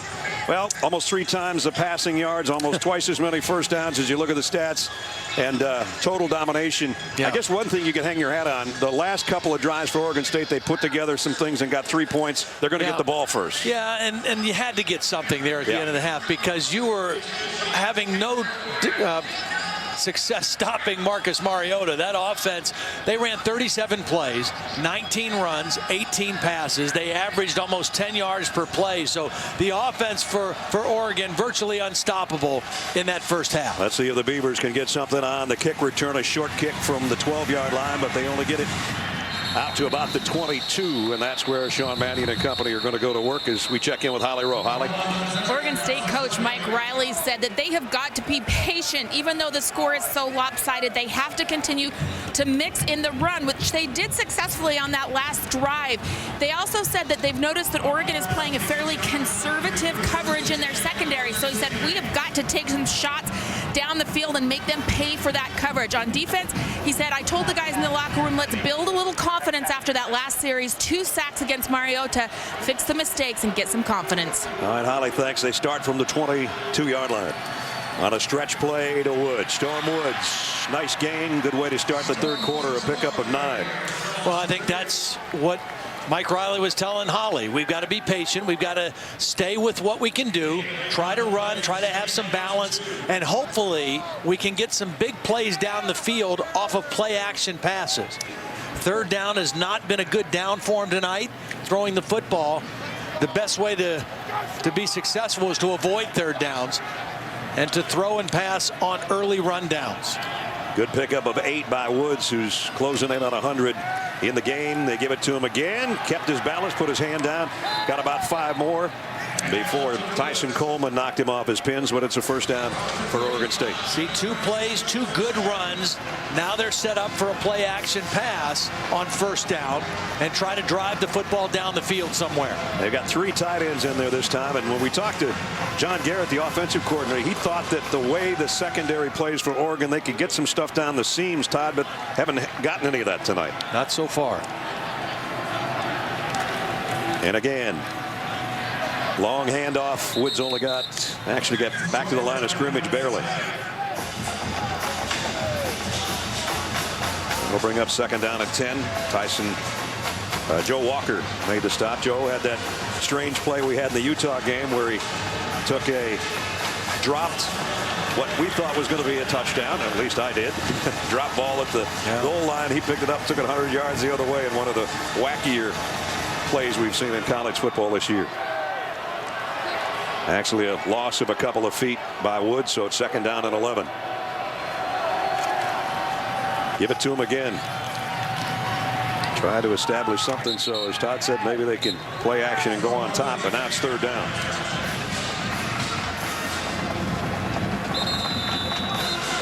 That's going to put Woods. We've got an injured duck or 2.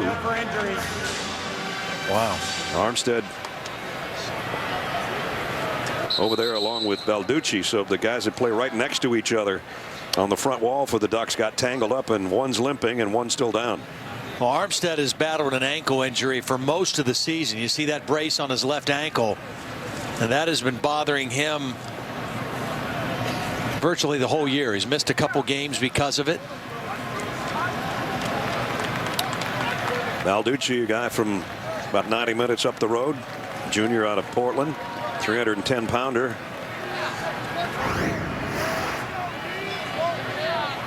You can see they just got everything all tangled up there, making the stop on Woods. That was friendly fire. Balducci landed on Armstead.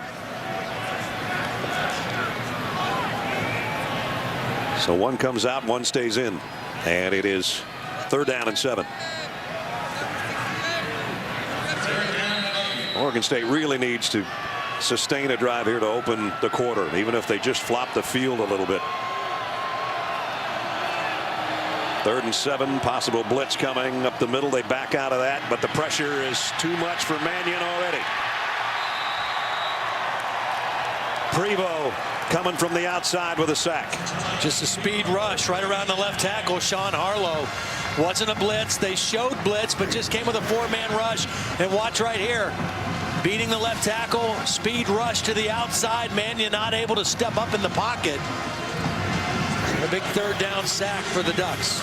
So it brings up 4th down and a bunch. Costill to punt. Jonathan Lloyd, after Charles Nelson mishandled the first 2 punt returns, Costill had to handle a one-hopper snap too, and Lloyd back-to-back fair catches in about the same spot on the field for him. 38-yard punt with no return. Coming up Tuesday night on ESPN, Selection Committee will reveal their latest college football rankings. Find out who's in College Football Playoff Top 25 Ranking Show presented by AT&T. Tuesday, 7 Eastern on ESPN and Watch ESPN. That'll be the last Tuesday night. They tell us who might be in and who might not be in, and then they go to Sunday afternoon at 12:45 to give us the final tally. And right now Auburn is leading Alabama, we understand, 33-21. And here, number 2 Oregon looking for more. Freeman all the way down to the 35-yard line of Oregon State. Just basic run, just basic inside zone run, and bad gap responsibility on the backside of that run. Freeman with vision just kind of slid to the backside and got a big gain out of it. Got 32 yards. They give it to him again. This time maybe 3. So again, we talked about the chunk plays, the big plays of 15 or more, and this team can put as many of those together as anybody in the country. Well, and Oregon has a lot of speed. There's no question. And they've got a lot of speed on the perimeter. But the thing that makes this offense go is Mariota and now Royce Freeman. The development of Freeman and the consistency of Mariota has made this offense just ridiculous. And here comes the athletic ability of the quarterback, who slides after picking up the 1st down. And a good choice there. Even though he had the speed, it looked like that he could have gotten more, but wisely, a veteran move there to say, you know what, I got enough. One of the things that's been key for him this year is he's been healthy the whole season, and that hasn't always been the case for Mariota. He's been productive for 3 years as a starter, but he hasn't always been healthy. This year he's been healthy, and it's decisions like that to help you stay healthy. Byron Marshall in the backfield with him on 1st down at the Beaver 25. Play action, plenty of time, going to the corner of the end zone, and too much for Stanford, but we've got a flag on Tyreek Zimmerman. Going to have pass interference back there on the Oregon State secondary. See, by formation, they get a safety on a wide receiver. I'm not sure that pass would have been caught anyway, but too much contact. Pass interference. Defense number 8. 15-yard penalty. Automatic 1st down. So the Ducks right back in the red zone again. You take a look at the end of this play, and there's the grab. Just held the arm down, and can't do that. You know, the thing about Mariota, and I've made this comment, we've seen some good quarterbacks this year. The thing about him is he is an NFL talent arm quarterback, but he's an elite athlete as well with the speed. Play action for him here. Swings it out to Marshall. Marshall inside the 10, taken out of bounds roughly over there at the 8-yard line. You were saying to me, and Holly and I actually, you said, you know what, if he wasn't a quarterback, he could be an all-conference and maybe all-American safety. Yeah, or a wide receiver. I mean, he's got that kind of athleticism. And I think it's a real disservice and an underestimation of him to say, well, he just plays in this system and that's why he's so productive, because he has NFL caliber talent in terms of throwing the football. Freeman gets the carry from the 7. Got it to the 5. And the tight end, Bayless, gets up limping a little bit, trying to lead the way on the blocking. And we've got an Oregon State player down, too, and that's Jalen Grimble. He just came back. He's been out the last few weeks with an injury. They were hoping to get him back into the rotation in that defensive front in the game tonight. He's already got a bulky brace underneath the sock and the pants there on that left knee, and that's what he's holding on to. We'll check on him when we come back.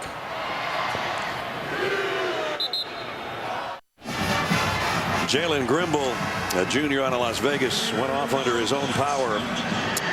He was in on the tackle, one of 2 he's made tonight, and his night might be over, as it was the knee that had that heavy brace on it that he was favoring.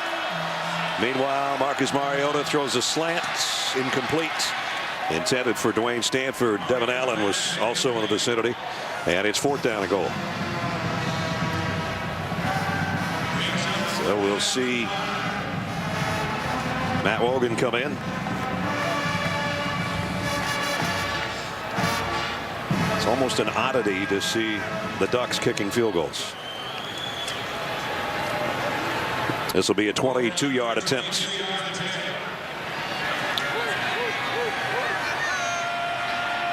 Matt Wogan on an Indian Trail, North Carolina, from 22 yards away, and he's got it up and good. Just over 10 minutes remaining in the 3rd quarter, and the Ducks have added to their lead, up 33-3. Saturday Night Football on ABC. Brought to you by AT&T. Mobilizing your world. Chevrolet. Find new roads. And Dick's Sporting Goods. Every season starts at Dick's. Busy day and weekend in college football with all the rivalry games.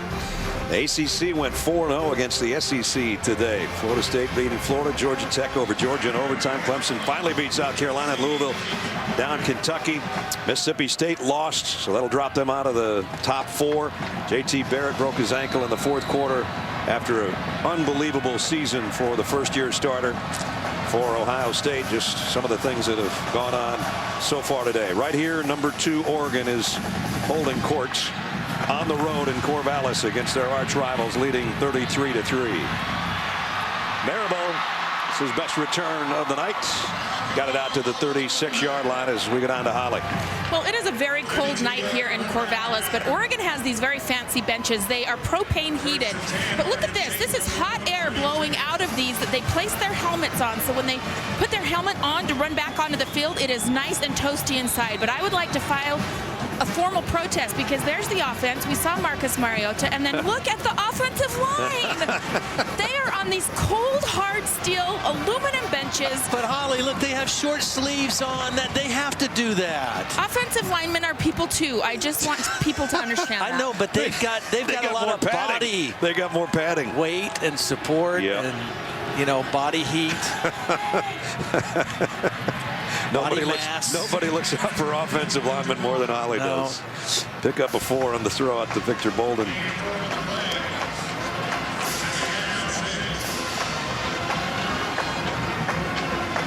And we're bundling up in Corvallis.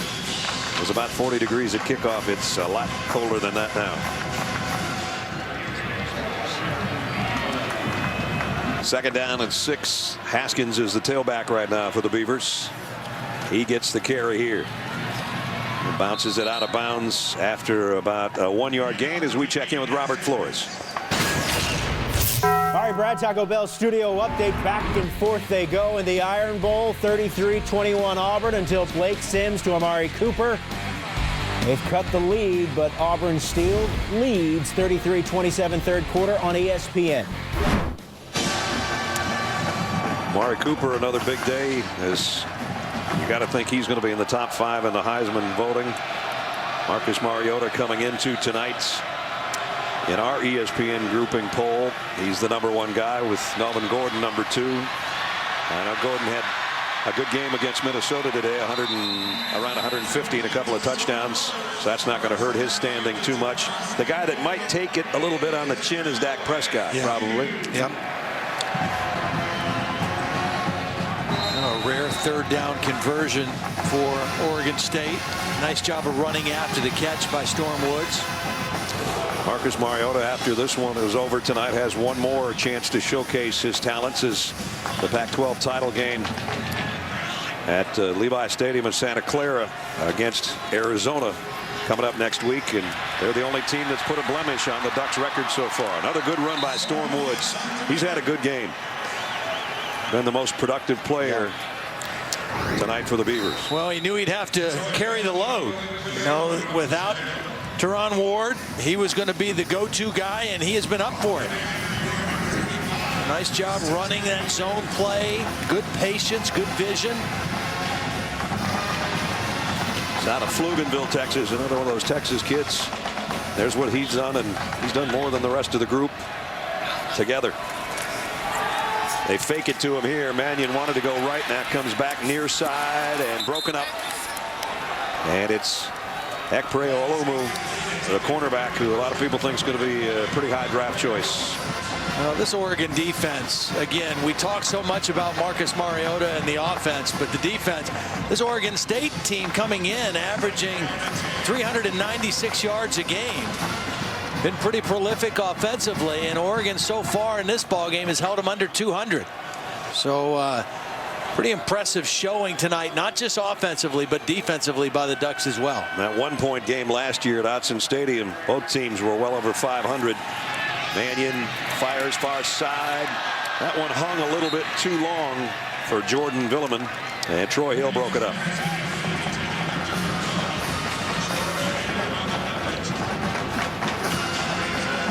So another third down and 10. They got to get to the 25. Here's what they average on the season, and tonight just a field goal to show for their efforts, and 93 yards passing.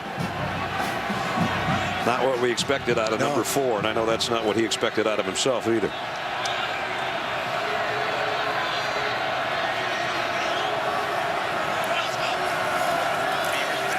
Third and 10, going to throw a screen pass. Woods broke one tackle. He won't get away from the second, though. He got to the 30. Picked up 5. It'll be 4th and 5. Boy, there are 3 Oregon Duck players down. Armstead for the second time. Tony Washington down. And Olomu slow getting up. Washington, one of their most productive players, a captain. California native.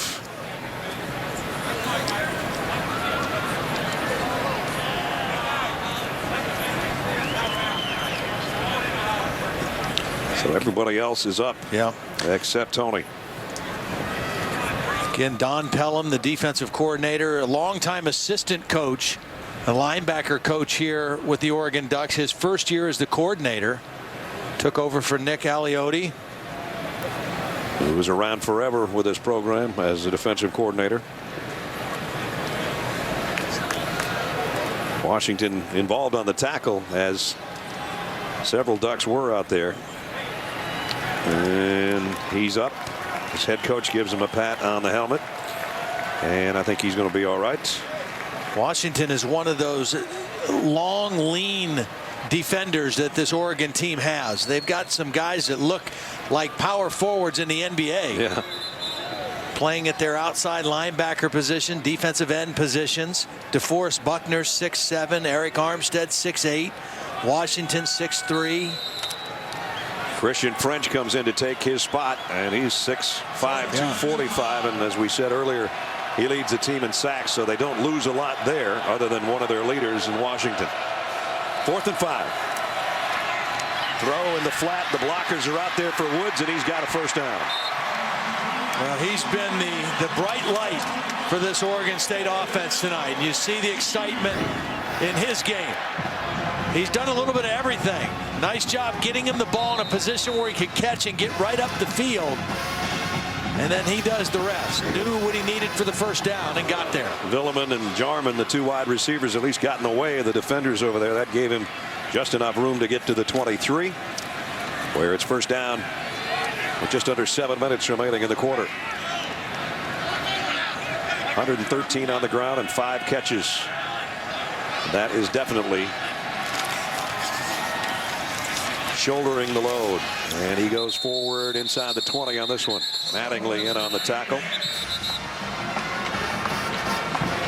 Well, when they did upset Arizona State here earlier in the season, 35-27, they had 2 guys that ran for over 100 yards. Ward had 148, and Storm Woods had 125. That was their best offensive output in terms of balance this season. And Storm Woods approaching a game similar to that tonight. Yep. Second down and 7. 3 tight end set again for Oregon State here. Just inside the Duck 20. Nice play fake. Mannion's going for it all here and overshot everybody. He's just he's not giving his guys a chance. No, he just doesn't look. Just doesn't look like I expected him to look. You thought that guy Caleb Smith would maybe be a guy that he would go to tonight, but when you throw it 5 yards out of the back of the end zone, you're not giving your tight end an opportunity. Just 50% and only 105 yards.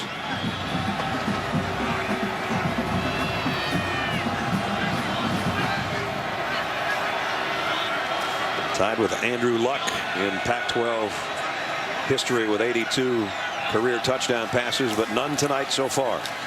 Might have one here, and he does. Hunter Jarman, touchdown.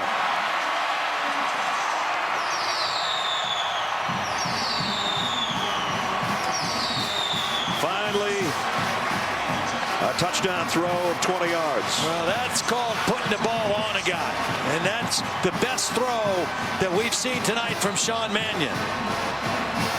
His slot receiver was working on a safety, Eric Dargan, and it was a beautiful throw by Sean Mannion. On target and on time. Garrett Owens will try the extra points. Up and good. It took a long time, down to 5:46 to go in the third quarter. Finally, Sean Mannion with his 83rd career touchdown, capping a 65-yard drive. 33-10.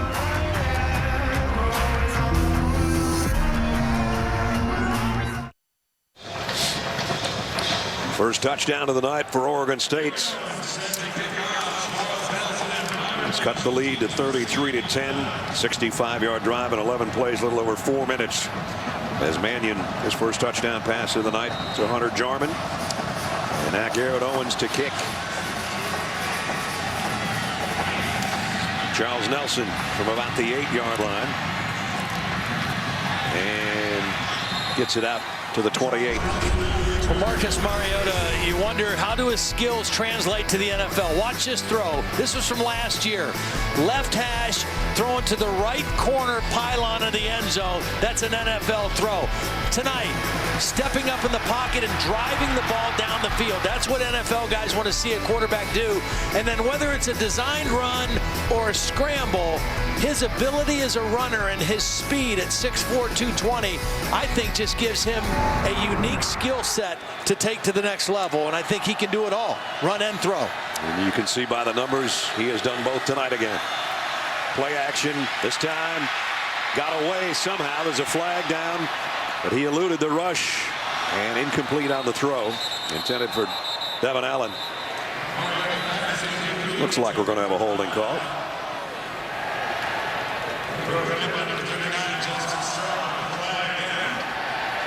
Holding, 78 offense, 10-yard penalty, will be second down. Remains first down. Correction, first down. Marcus Mariota, when you consider Some of the recent Heisman winners, from Cam Newton on through RG3 and Johnny Manziel, Jameis Winston. Pretty impressive stuff. Yeah. Total yards and total touchdowns. That's why you see 45 touchdowns there. He has 3 touchdown passes tonight to make it 35, and then 1 on the ground. Here comes Byron Marshall again, close to a first down.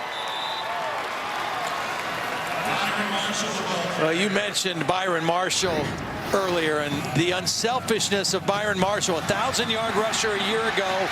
They said, hey, we got this freshman, Royce Freeman, that we're going to make our feature back this year. We'd like to put you more out as the hybrid kind of guy. And he has been an outstanding leader for this football team. Mariota throws a strikeout to Allen. That's another first down. And still with a big lead, Oregon's not a team that you're ever going to see. Maybe a bunch huddle occasionally, but right back up to the line at the 45.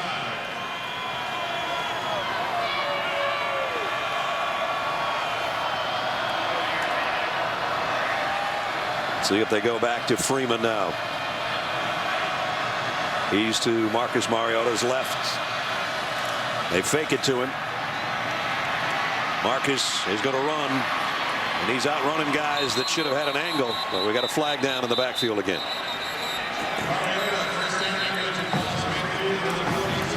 Holding, 54 offense.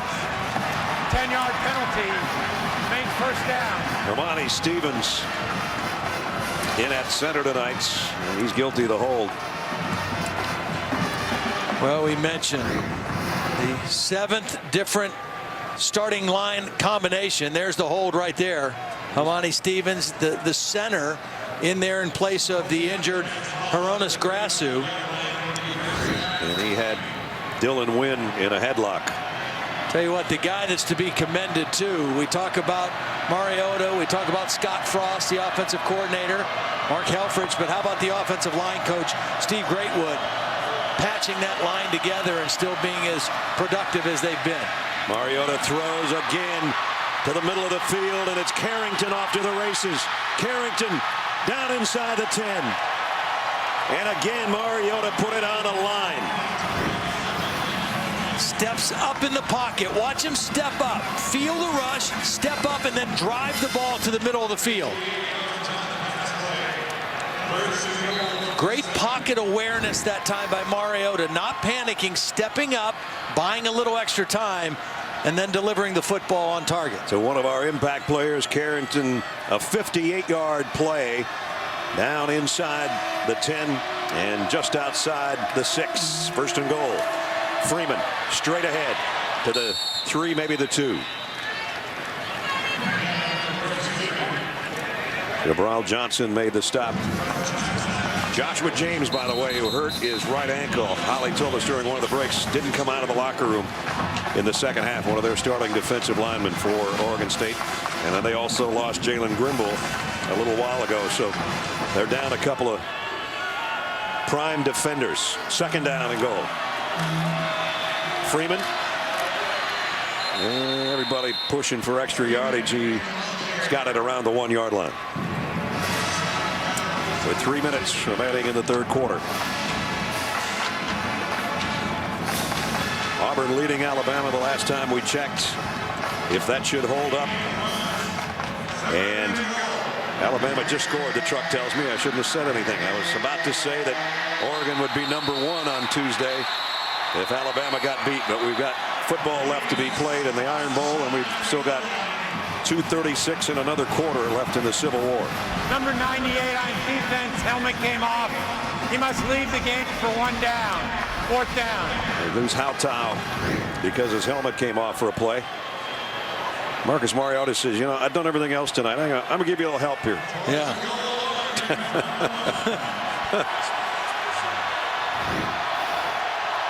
This might be his number right here. 4th down and goal. Mariota, empty backfield. It is his number. Touchdown. Wow. His second of the night on the ground. Two tight ends set. Called quarterback run all the way. They pull to center. Hamani Stevens. He gets the key block on Dylan Wynn. He was so quick to the whole ledge, he barely got touched. Yeah.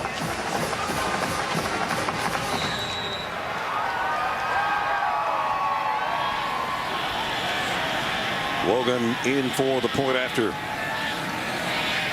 With 2:19 remaining in the quarter, about to be 40-10, and it is. Marcus Mariota, 3 through the air, 2 on the ground tonight. Biggest part of that 72-yard touchdown drive was a 58-yarder for Mariota to Carrington, and then Marcus does the last 3 feet by himself. Second time he scored on the ground tonight. 5 touchdowns combined for number 8 so far. And now for Oregon, that makes 7 consecutive games of 40 points or more that they've scored ever since that Arizona loss, which seems ages ago now. This Oregon offense has played at a highly effective and efficient level. And Todd, it's their 6th straight game of 500 yards or more in total offense. They're at 505, so both those streaks stay alive. Kick goes to the 6 to Marable on the kick return, and again he's getting a little bit better on about every return. Out to the 35-yard line.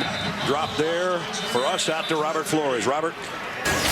Brad, you were talking about Marcus Mariota and his Heisman hopes.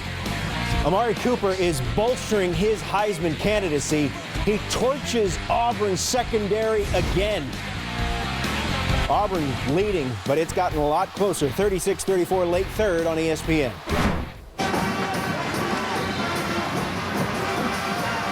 Alabama trailing Auburn. Oregon rolling here. They're going to remain just once beaten. They'll be 11-1. Florida State again survived, I guess you could put it, against Florida. And Mississippi State lost, so they're going to come out of the top 4 on Tuesday night, we would be assuming, with 2 losses. Mannion, I don't know if he was hit as he threw or not, but that ball came out kind of funny. Well, the crazy, it's crazy to think if Alabama doesn't hang on and win or come back and win this game against Auburn at home, the prospect of does an SEC team even make it into the Final Four? Exactly. It's going to be very interesting. And of course, these Ducks have to play the only team that beat them in the regular season in the Pac-12 title game, and that's Rich Rod's Arizona club that won the Pac-12 South in thrilling fashion, we might add. And they did that in Eugene too. That's the other thing that's impressive about what Arizona did that night. Game was 31-24, and they've had the number. Actually, they've won the last 2 against the Ducks. Not many people beat Oregon twice in a row. Under 2 minutes, and it'll bring up 3rd down and 7.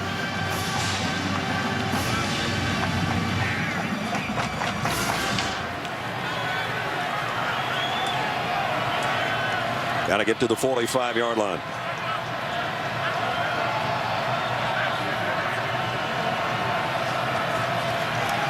Sean Mannion over the middle's got the 1st down and then some across midfield, and it's Malik Gilmore this time. Pickup of 20. Nice throw by Mannion, hitting his crossing receiver in stride, and that enables you to gain yards after the catch. When a guy doesn't have to slow down or reach back or reach up for the ball, he's able to just kind of catch, turn upfield, and tack on 5 to 10 more yards. So back in Duck territory at the 47-yard line. They go back to 2 tight ends and put Woods behind the fullback Ortiz, and they give it to Storm. About a 3-yard pickup as we check in with Holly. Tony Washington back into the game for Oregon. They were looking at his back, but he is back in. And Ekpre Olomu, guys, this is interesting. He's been battling a left foot or toe injury all season. He's aggravated that, but he's still out there. But keep in mind, he's got, it looks like, a knee brace on his right knee. He's been limping a little bit. That has been infecting him tonight. Keep an eye on Ekpre Olomu, their best corner. He had a great game a year ago with 12 tackles and an interception in the Civil War matchup. Won by Oregon by points. Might be the final play of the third quarter here on 2nd down and 7.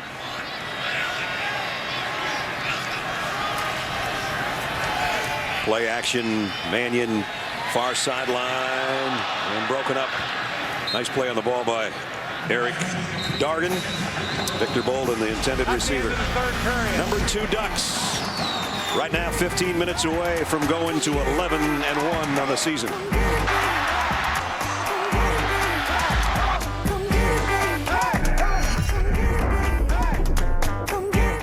Set to start the fourth quarter in the Civil War.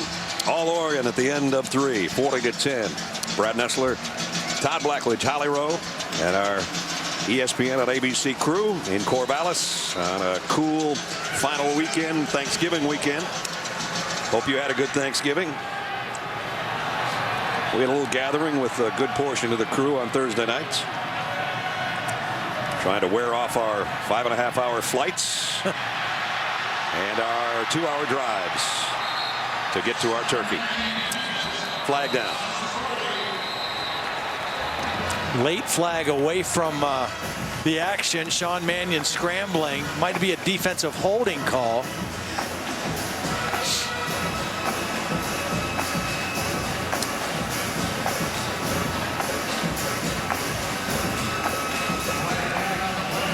Here's a call. Holding, number 13 on the defense. 10-yard penalty. Yardage results in the first down. It's on Troy Hill. Hey, previous spot.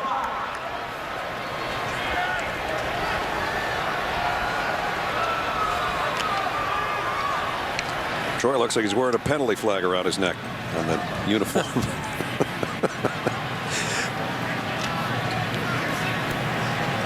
Of course, it's a Nike penalty flag.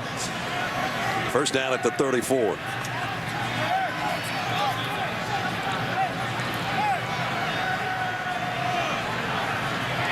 I don't know if there's some confusion on the spot here. The yardage penalty should be enforced from the end of the run, 10 yards, first down.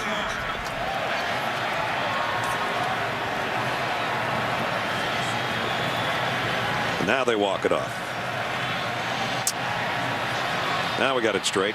Out and down to the 26-yard line.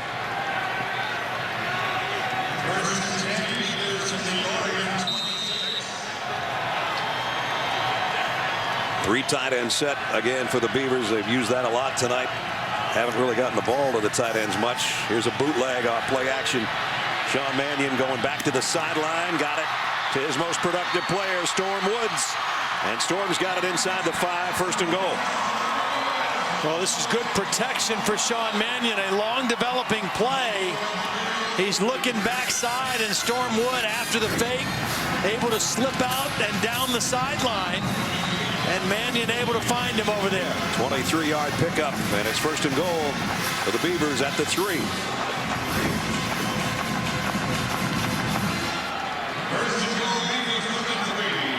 Storm's done the majority of the offensive work tonight. I've only got one wide receiver, so it might be his call again. 1st and goal. On the stretch to the left, and he's in, walks in, touchdown. Oregon State.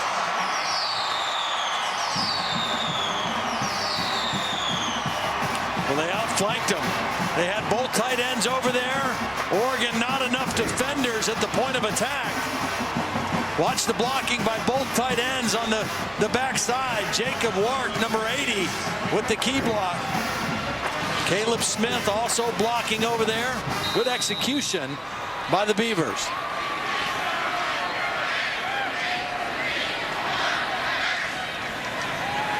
Garrett Owens for the point after. Things looking a little more respectable, I guess, with 14:08 remaining. 65-yard drive, 3-minute drive. This guy's been most of the offense tonight for the Beavers.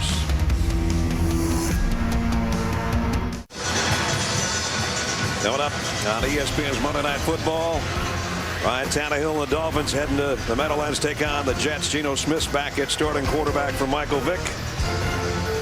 And the playoff picture in the AFC right now, Patriots have won, what, about 7 in a row? Broncos, Peyton and the Broncos will be in Arrowhead against the Chiefs. And the whole AFC North, everybody's got 7 wins. Nice mix up there. But the Bengals have a slight lead by way of a tie. Take a look at our Pacific Life game summary. As you might expect, mostly Oregon. Freeman on a toss from Marcus Mariota, one of his 3 scoring tosses of the night. And this one to Byron Marshall, who broke a tackle at the 35 and took it the rest of the way. And then Marcus Mariota doing it with his legs as well. 23-yard touchdown run. They've done it about every conceivable way tonight offensively, and they lead 40-17 with 14 minutes to play. Play fake and a strike down the sideline. What a throw to Dwayne Stanford. Now that one covered a lot of ground and it got there in a hurry, Todd. Well, and you see with their play action, and this is a throw right on a rope, right between the corner and the safety coming over. But Marcus Mariota, he's faking to the back, but his eyes are not looking on a run fake. His eyes are looking at coverage. And as soon as he came out of that fake, he delivered the strike. Now they put it on the ground to Charles Nelson, and he's going to go down for a loss of about 4. It's interesting to watch Marcus Mariota and how he uses his eyes in this offense. If it's a zone read type play, you see his eyes are down on the defensive front, reading whether to hand the ball off or to keep it. If it's a pass, play action pass, his eyes are up, looking at coverage. There's the play fake. His eyes are getting big right now. Yeah. Dumped by Levante Barnett. Let's check in with Holly. Well, Oregon has done something with their quarterbacks for years, clear back to Dennis Dixon, where they train this very sophisticated system with their eyes. But it's a new system they're using now with Marcus Mariota. It's like a giant iPad. He has to go through a series of progressions, move his eyes around quickly, and they're hoping to get it where it's a big thing where he can actually move like he would in the pocket and train and hit different targets with his eyes. But very sophisticated eye training to help these quarterbacks process information so quickly with their eyes, and Marcus is one of the very best at doing that. That's pretty cool. A 3rd down and 20 here. Crowd, what's left of it's trying to get into it for Oregon State defense. That's number 1. And Oregon's going to take a timeout here with 12:24 remaining. They lead 40-17. Saturday Night Football on ABC. Brought to you by Pacific Life. For insurance, annuities, and investments, choose Pacific Life, the power to help you succeed. Your next truck, Ford F-150. And Jiffy Lube. Keep your car in shape and stop by Jiffy Lube today for a signature service oil change and leave worry behind. Oregon's got a 3rd down and long coming up here with 12:24 remaining. Well, I wouldn't be surprised. I mean, obviously they need a lot of yardage, but just to go ahead and try something deep vertical down the field. All these speedy receivers, 3rd and long, the arm of Marcus Mariota. Need to get to the 35-yard line of Oregon State's low snap. Marcus handles it, steps around the pressure, and now he's going down again. There was some acceleration by DJ Alexander. Mark Helfrich, when he talked about this Oregon State defense, he said he thinks as a linebacker, Alexander's probably the fastest guy in our league. And he showed it on this play. Watch number 4 read and accelerate to the quarterback. Wow. 3rd-year starter, and he just tracked down one of the fastest guys. He was so fast, he ran out of my circle. Wrong guy. So 4th down in a punting situation. And this one will roll down around the 26-yard line as we check in with Robert Flores. All right, Brad, this is the highest scoring Iron Bowl game in the history of modern civilization. Blake Sims, he's thrown for a couple, now he's ran one. They went for 2 and got it. Tied back on top, 42-36, early 4th quarter. Too bad they don't have a good game going on in Tuscaloosa. Sean Mannion, second half 7 out of 12 with a touchdown. They got a quick score and an onside kick. They might get this thing interesting. That throw right in front of the Oregon bench is incomplete, intended for Hunter Jarman. I got to think on the other side of the football, after back-to-back sacks, Marcus Mariota has shown enough. I would think his night would be done, don't you think? I'd say there's a decent chance, you know, and really he took 2 pretty good hits those last 2 plays. Yeah. If his night's over, he hasn't thrown consecutive incompletions all night long. Well, Holly says nobody's warming up. That would be Lockie if they go to him. Ooh, nice hit. Joe Walker, loss of a yard.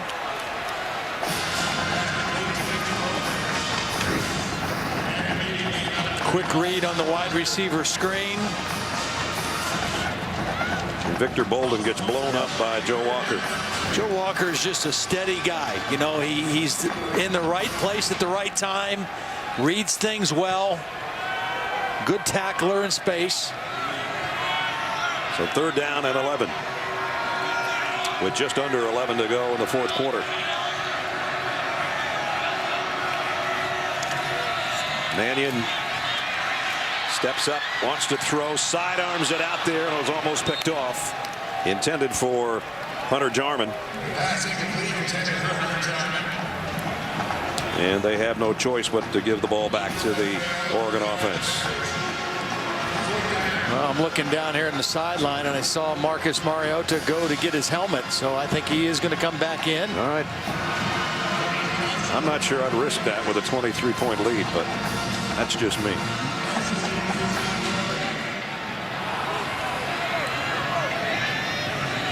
Costello to punt around his own 15. End over end job. This one's fielded by Lloyd. That was a 2-step and then a 2-yard loss. Yep, Marcus is coming back out. 10.5 to play. His team up 40-17. Marcus Mariota on the last offensive series for the Ducks took a couple of big-time shots. Sacked here. The first one was his head. Yeah, head on the ground, and then the last one we saw on the 3rd down play, Alexander has the weight landing on top at the end. This is where your center, Hamani Stevens, says, bro, you got some grass or something on your visor, as Hamani becomes the human windshield wiper. Freeman on the ground for a couple. E.J. Alexander, who had one of those sacks, and on the stop. So we're down to the 10-minute mark. Oregon trying to roll to their 7th straight win in this series. A close one a year ago. This one not so much. Well, they've won the last 3 before tonight here in Corvallis by an average margin of victory of 23 points. And they're kind of right on that mark again tonight. Yep, exactly. That's amazing, isn't it? Yep. That stat is going to hold up again tonight unless the score changes. Completion to Bayless, but for only a couple of yards. Now he's slow getting up right there on the Oregon sideline. We've seen a lot of Oregon Ducks that have been shaken up tonight. That doesn't bode well for next week against Arizona. No. Already down, of course, Pharaoh Brown, who we talked about earlier. Bayless in there and in place of him. Freeman, good run short of the 1st down, and Alexander again making the stop. Pick up a 5. And that will make it 4th down and a yard. Wow, they're just going to go for it, line up and take off. And Freeman's got it. And he's got a couple more after that. You talk about that matchup next week with Arizona. It was 31-24. Arizona won. The game was 7-3 at halftime in favor of Oregon. Arizona with a huge second half. They actually outrushed Oregon in the game, 208 to 144. That was one of the real differences in the game. Oregon typically runs the football extremely well, held to 144 yards rushing in that game. Well, they were trailing in the fourth quarter, they being the Ducks. And Marcus found Keenan Lowe for a 9-yard touchdown. That tied it at 24. Arizona answered. Terrace Jones-Grigsby scored on a 1-yard run. And Oregon's final drive ended with Scooby Wright stripping the ball from Marcus Mariota. Arizona won it 34 to 24. And Scooby did much the same to Arizona State's. Is that Thursday or Friday, whenever we watched the game? I don't know. We watched so many ball games Friday. Yep. Well, they forced 2 fumbles in that game. You take a look at some of the stuff that happened in that game, 4 of 14. And the 10 penalties, 5 of those became automatic first downs for Arizona. So they were costly. And DJ Alexander, who's played just tremendous football in the last 2 or 3 series, is a guy that was shaken up. He's going off. And under his own power, at least. Meanwhile, the Ducks have a first down at the 46-yard line.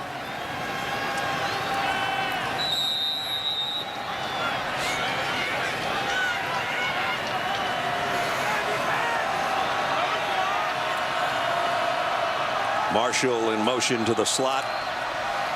The run comes the other way. Freeman, they stretch it out nicely this time. And again, it was Dylan Wynn who drops Freeman for a 5-yard loss. Holly? Well, guys, Oregon has been a little bit banged up tonight. They've got 2 new offensive linemen in there right now. Andre Uregetoyena has been out after they retaped his right leg. Jake Fisher is also sitting on the bench right now. And tight end Evan Bayless is having his left shoulder examined. They're dropping like ducks. They don't want that to happen with a big game next week, and then who knows what's beyond. If they win that one, we know what's beyond. They win the Pac-12 title game. They're in the 14 playoff. Here's Freeman on another big run. Nice counter. Saw the opening come to his backside. It was set to go to the left, and he rips it off to the right side for 18 yards. Nice vision. He's going to be a really good one. He's got a chance to be as good as anybody ever played in the backfield, I think, for Oregon. Well, they talk about his maturity for a young freshman. Does not handle himself, carry himself, work the way a typical guy right out of high school does. And he has been everything that they hoped he would be. Got him a first down at the 33, and with that, he gets a breather, and Kenny Bassett comes in to take his spot. This is something Oregon doesn't usually do, and that's time-consuming drives. But this one, they've used up some clock and a good portion of the field, and they've worked it down where there's going to be about 7 minutes remaining on the next snap. Holly mentioned some of the changes in that offensive line. Another guy who's in there now, Matt Pearson, number 62, playing right tackle. He was injured. He was the starting right tackle and was injured in the Utah game we did a few weeks ago. Has been out, and he's back in the rotation now. So again, real hats off to Steve Greatwood, the offensive line coach, for his ability to kind of mix and match here over the last 6 weeks. Mariota going for it all. Corner, touchdown, Charles Nelson. Scoring toss number 4 for Mariota, and now his night is over. Well, this is a great route, but an easy route. Hard inside coverage by the safety, Ryan Murphy. Watch how hard inside the safety is at the top left of your screen. That's an easy post corner route for Charles Nelson. And Marcus Mariota puts it right on him. That's a pretty good night right there. Yeah. 6 touchdowns. 4 in the air, 2 on the ground.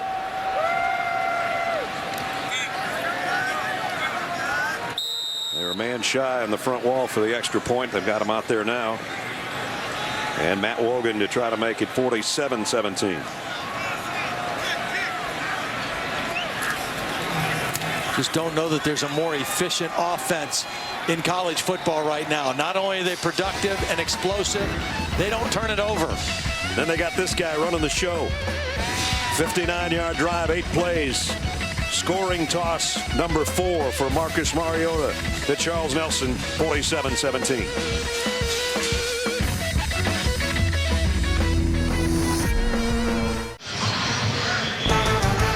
quite tomorrow morning on the East Coast yet, but it won't be long. You can get your NFL Sunday started with Sunday NFL Countdown. Chris Berman and the gang with all the latest news and updates from around the league up till kickoff. Presented by Snickers, 10 a.m. Eastern on ESPN and also live on Watch ESPN.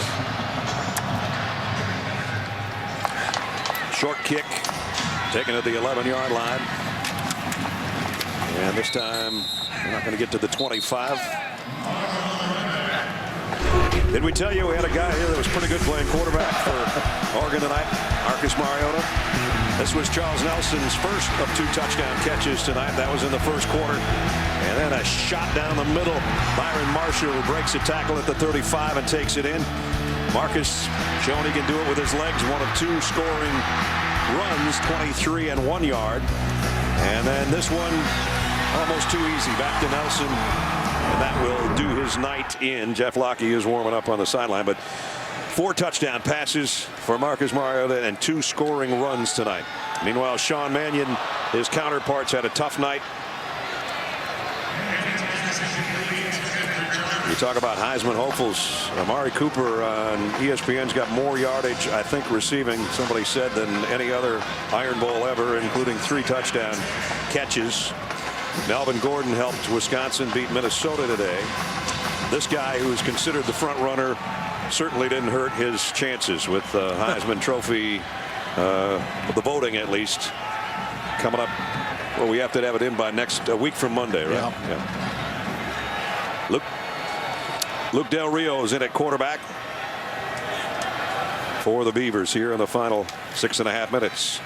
And he throws a little bit high and incomplete. Luke, Jack Del Rio's son. Jack, longtime linebacker in the NFL and head coach in the NFL. There'll be some competition next year to take Sean Mannion's spot. They've got Del Rio, who they like a lot, a freshman, and then several other guys on the roster that are varying sizes, and maybe they might go to a little bit more of running quarterback, they think. At least that's something Mike Riley said is a possibility next year, instead of a pocket passer like the Derek Andersons and the Sean Mannions and the Matt Moores and the guys they've had here in recent years that have gone on to the NFL. Tell you what, I give this guy a bunch of credit tonight, though. Storm Woods. Yeah. He has played as hard as anybody we've seen this year. And I think the guys in the green know that. Well, and he was actually, there was some question early in the week whether he was even going to be healthy to play. They knew that Teron Ward was out. Storm Woods, there was some question if he'd be able to practice all week. And boy, he's done more than that. He's been outstanding tonight. Yeah, he has. Costell's been a busy punter tonight. Jonathan Lloyd will take this one. Made the first guy miss. And the second. Flags are flying in, though. It's going to negate a nice return. Somebody got an illegal block back there, as there's a flag back around the 20-yard line. Lloyd after the return. 16-yard run back. 46 yards on the line from Costello.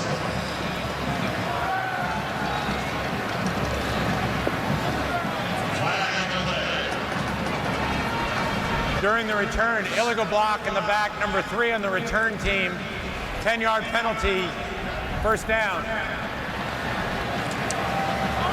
So we're down to 5:40 remaining. Hey, Tuesday night on ESPN, ACC Big Ten Challenge begins. 7:30, Rakeem Christmas and Orange of Syracuse take on Zach Irvin and 19th ranked Michigan Wolverines. Then 16th ranked Ohio State takes on preseason All-American Montrezl Harrell and the 6th ranked Cardinals of Louisville. ACC Big Ten Challenge starts Tuesday night, 7:30 on ESPN, the home court of college hoops. When's your first basketball game? Leave me out of this. When's your first basketball game? December the 9th. Coach Blackledge. December 9th. Mine, I believe, is the first Super Tuesday. I think it's Arkansas, Georgia, about this January 6th or 7th, something like that. I've got to get the football season out of the way first, my friend.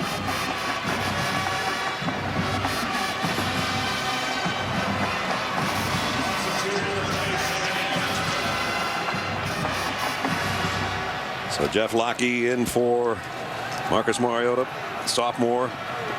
out of Alamo, California. A little bit smaller player, 6'2", about 200 pounds than Mariota is. J.J. Jones in the backfield with him, gets the pitch, gives a little ground to try to gain some, and that's not going to work. Jabral Johnson made the tackle, and DJ Alexander, who was shaken up earlier, ends up with a football in the end zone, but they blow it dead. 5-yard loss.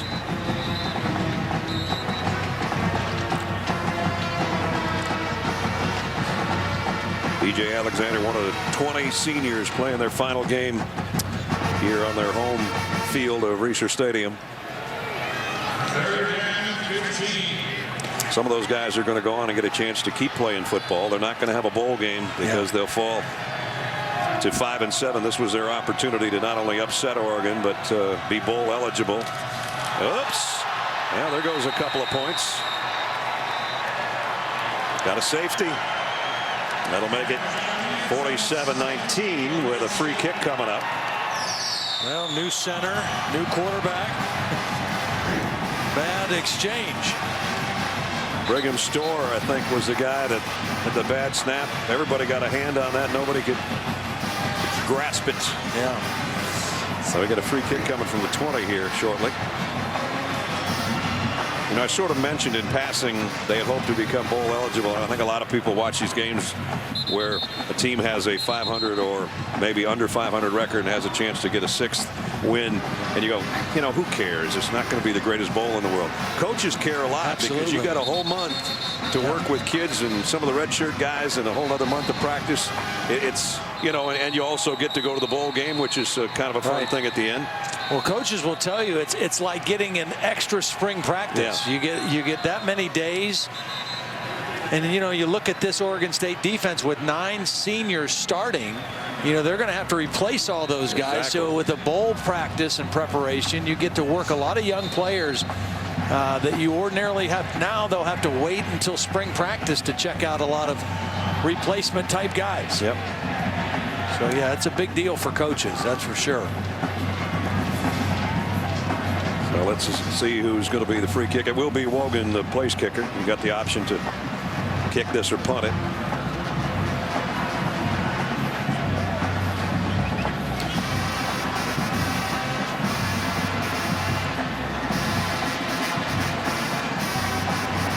So Victor Bolden, and now they're switching up guys now back there. Maribel and Murphy are back. At one point they had a couple of different guys out there on this return of a free kick.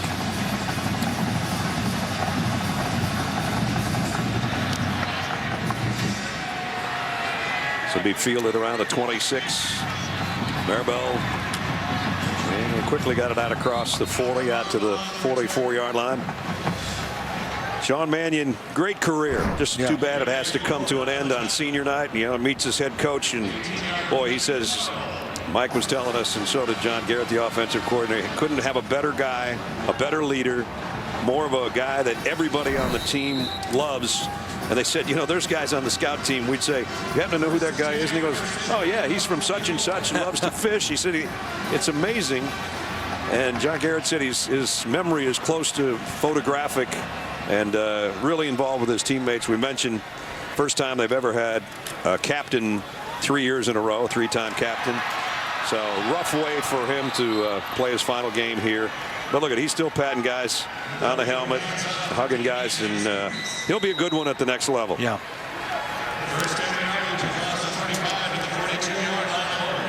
Just not the way you wanted to go out, that's all.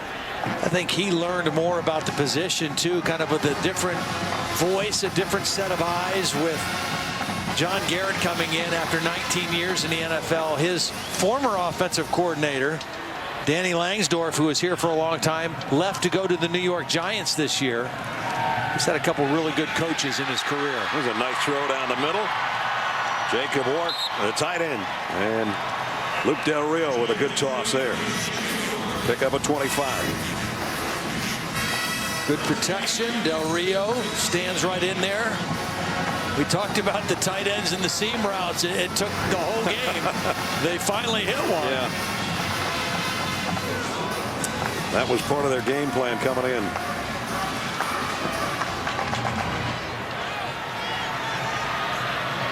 First down at the 17-yard line. So in the red zone here in the final 3 minutes. Back to Haskins. He's run out of bounds. No gain on the play. Haskins, a redshirt freshman, 232 pounds. You know, as is the case with most young backs, the biggest challenge or the biggest change is learning pass protections. And in an offense like Oregon State's, it's a very sophisticated pass offense. And we said to Mike Riley, well, what do you expect from Haskins? He said, it's just going to depend on which guy he looks at and which guy he picks up if we have to pass. Yeah.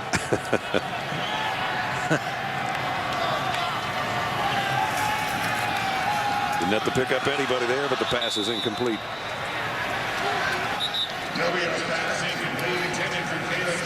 Well, Oregon State's going to end up 5-7 and 2-7 in conference play, so they got to rebuild a little bit after losing 20 seniors tonight, especially as Todd said on the defensive side of the ball as far as their starters. It's going to be the second straight year now of 11 wins. In fact, Oregon, 7 straight years of 10 wins or more. And there are not too many teams that can say that.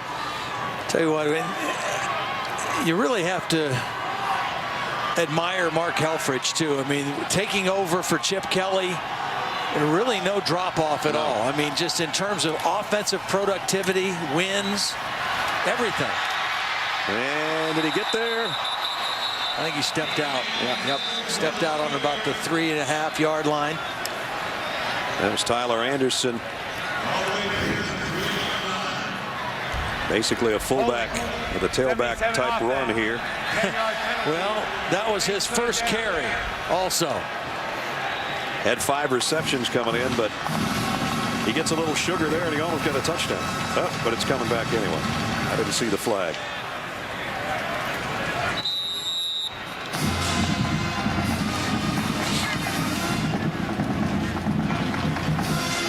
Barely a holding call we did not see. So instead of 1st and goal at the 3, 3rd and 15. Back at the 22.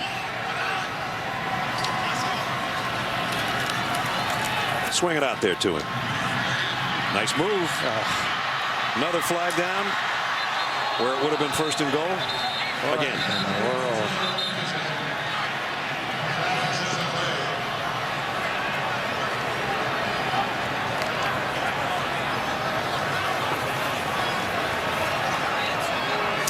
Mike Batlin, don't lose your head over this, Mike. We only got 2 minutes to play. At least don't lose anything more than your cap. There are 2 fouls on the play, both against the offense. Holding number 77 on the offense. That penalty will be enforced 10 yards. After the play, personal foul. Unnecessary roughness, number 77 on the offense. That penalty will be enforced an additional 15 yards. That's why Mike lost his lid, because he had a flag and he had to throw his hat for the second penalty. Yeah.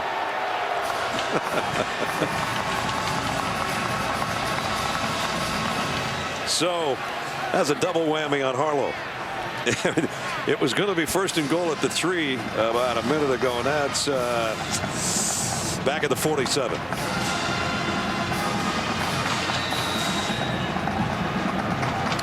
Third down and 40. What do you got, Todd? A quick kick.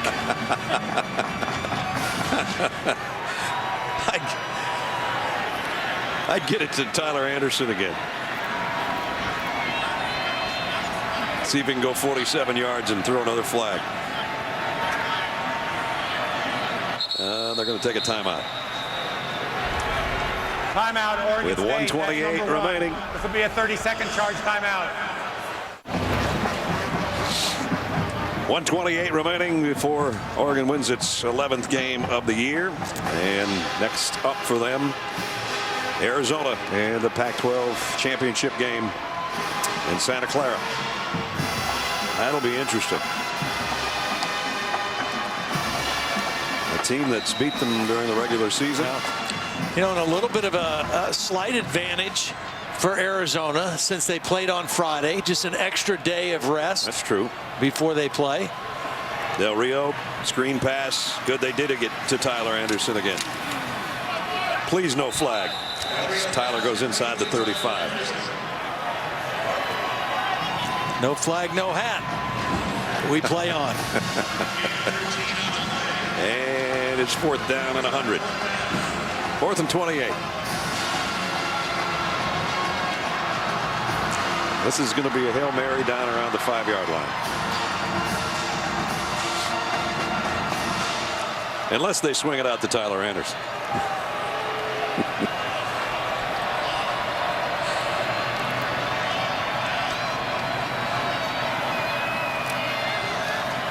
Del Rio loads it up and goes to Tyler Anderson.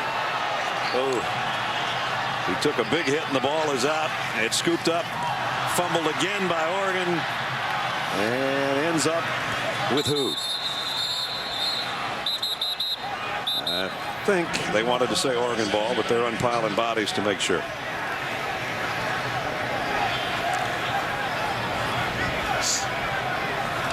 We're checking to make sure Tyler Anderson's all right too. He kind of got bent backwards at the end of that catch. Look at who's out there to make sure he's okay. Sean Mannion. That's what captains do. Yeah. Good captains.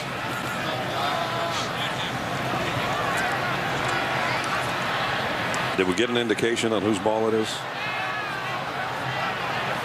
If it's a turnover, it's actually the first one of the night, if you can believe that.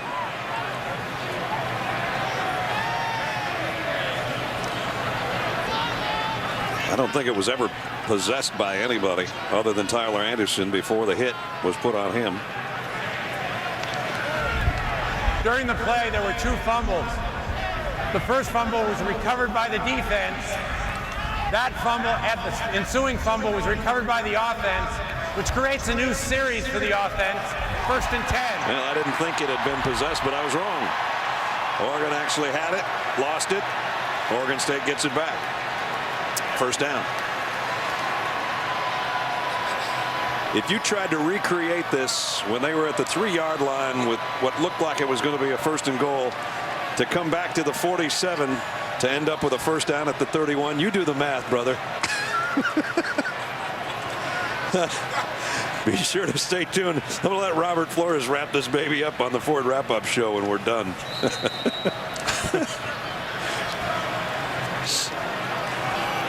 At any rate, 1st down with 27 seconds left at the 31-yard line.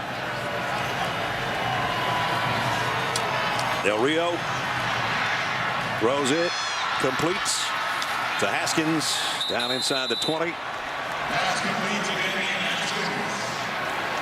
And he's saying hurry up. He wants one more snap, or maybe to clock it here to give him a play at the 18-yard line. And that's what Luke will do. Yeah. Well, you know, and we mentioned, you know, you're not going to get bowl eligible. You're not going to get the extra practices. This is it for Luke Del Rio. So, you know, this is his practice time right now. That's why you spike the ball. You give him one more shot in live action, because you won't see him again in live action until sometime next spring. So maybe 2 plays, maybe only 1. 2 receivers, 1 in the slot, actually 3 to Luke's left. Haskins in the backfield with him on a 2nd down and 10. And now they empty the backfield. Luke Del Rio on what might be the final play of the Civil War. Buys himself some time, finally throws, incomplete, and the ball game is over. So Oregon wins its 11th game of the year. They go on to play in the Pac-12 championship against Arizona. Season and career over for Sean Mannion as they fall to 5-7. And a lopsided Civil War, 47-19. There's the 2 quarterbacks. One had a tough night, one had a star-studded night, and he is with Holly right now. Well, Marcus, you've never lost in your career to this Oregon State team. What was the key for you tonight? Appreciate it. Thank you very much. Yes. Coach Riley, that he's saying thank you to. What What was the key for you tonight to come out here in a rivalry game, Marcus? Just start fast. You know, all week we prepared just, you know, picking up the tempo and playing to our tempo. We wanted to start fast and we played well tonight. You have new people in new positions, a different center tonight, new wide receiver, Keenan Lowe's out. How do you guys just keep rolling with all these new pieces? It is hats off to the coaches. You know, we prepare all week, and everyone understands that it's the next guy up. And, you know, hats off to the guys. They played well, and, you know, we executed well tonight. You guys found out last night that Arizona will be the team you face in the Pac-12 championship. Did you cheat and peek ahead and try to prepare for them at all? Not at all. We were focused on this game. Oregon State's a great team. We had to come in and make sure we had all our attention on this game. They're the only team that you've lost to this season in Arizona. What will have to be different for your team this time around? Just, you know, dictating tempo and making sure that we're playing to our level and just go out there and try to execute to the best of our abilities. Thank you, Marcus. Thank you. That young man has accounted this year for 47 touchdowns, which just happens to be the amount of points put up on the board tonight in the 118th Civil War. Second-ranked Oregon, 47-19 over their rivals from here in Corvallis. It's going to wrap it up for Todd Blackledge, Holly Rowe, and our ABC crew. Brad Nessler saying goodbye from Corvallis. Robert Flores and the Ford wrap-up show is coming up next.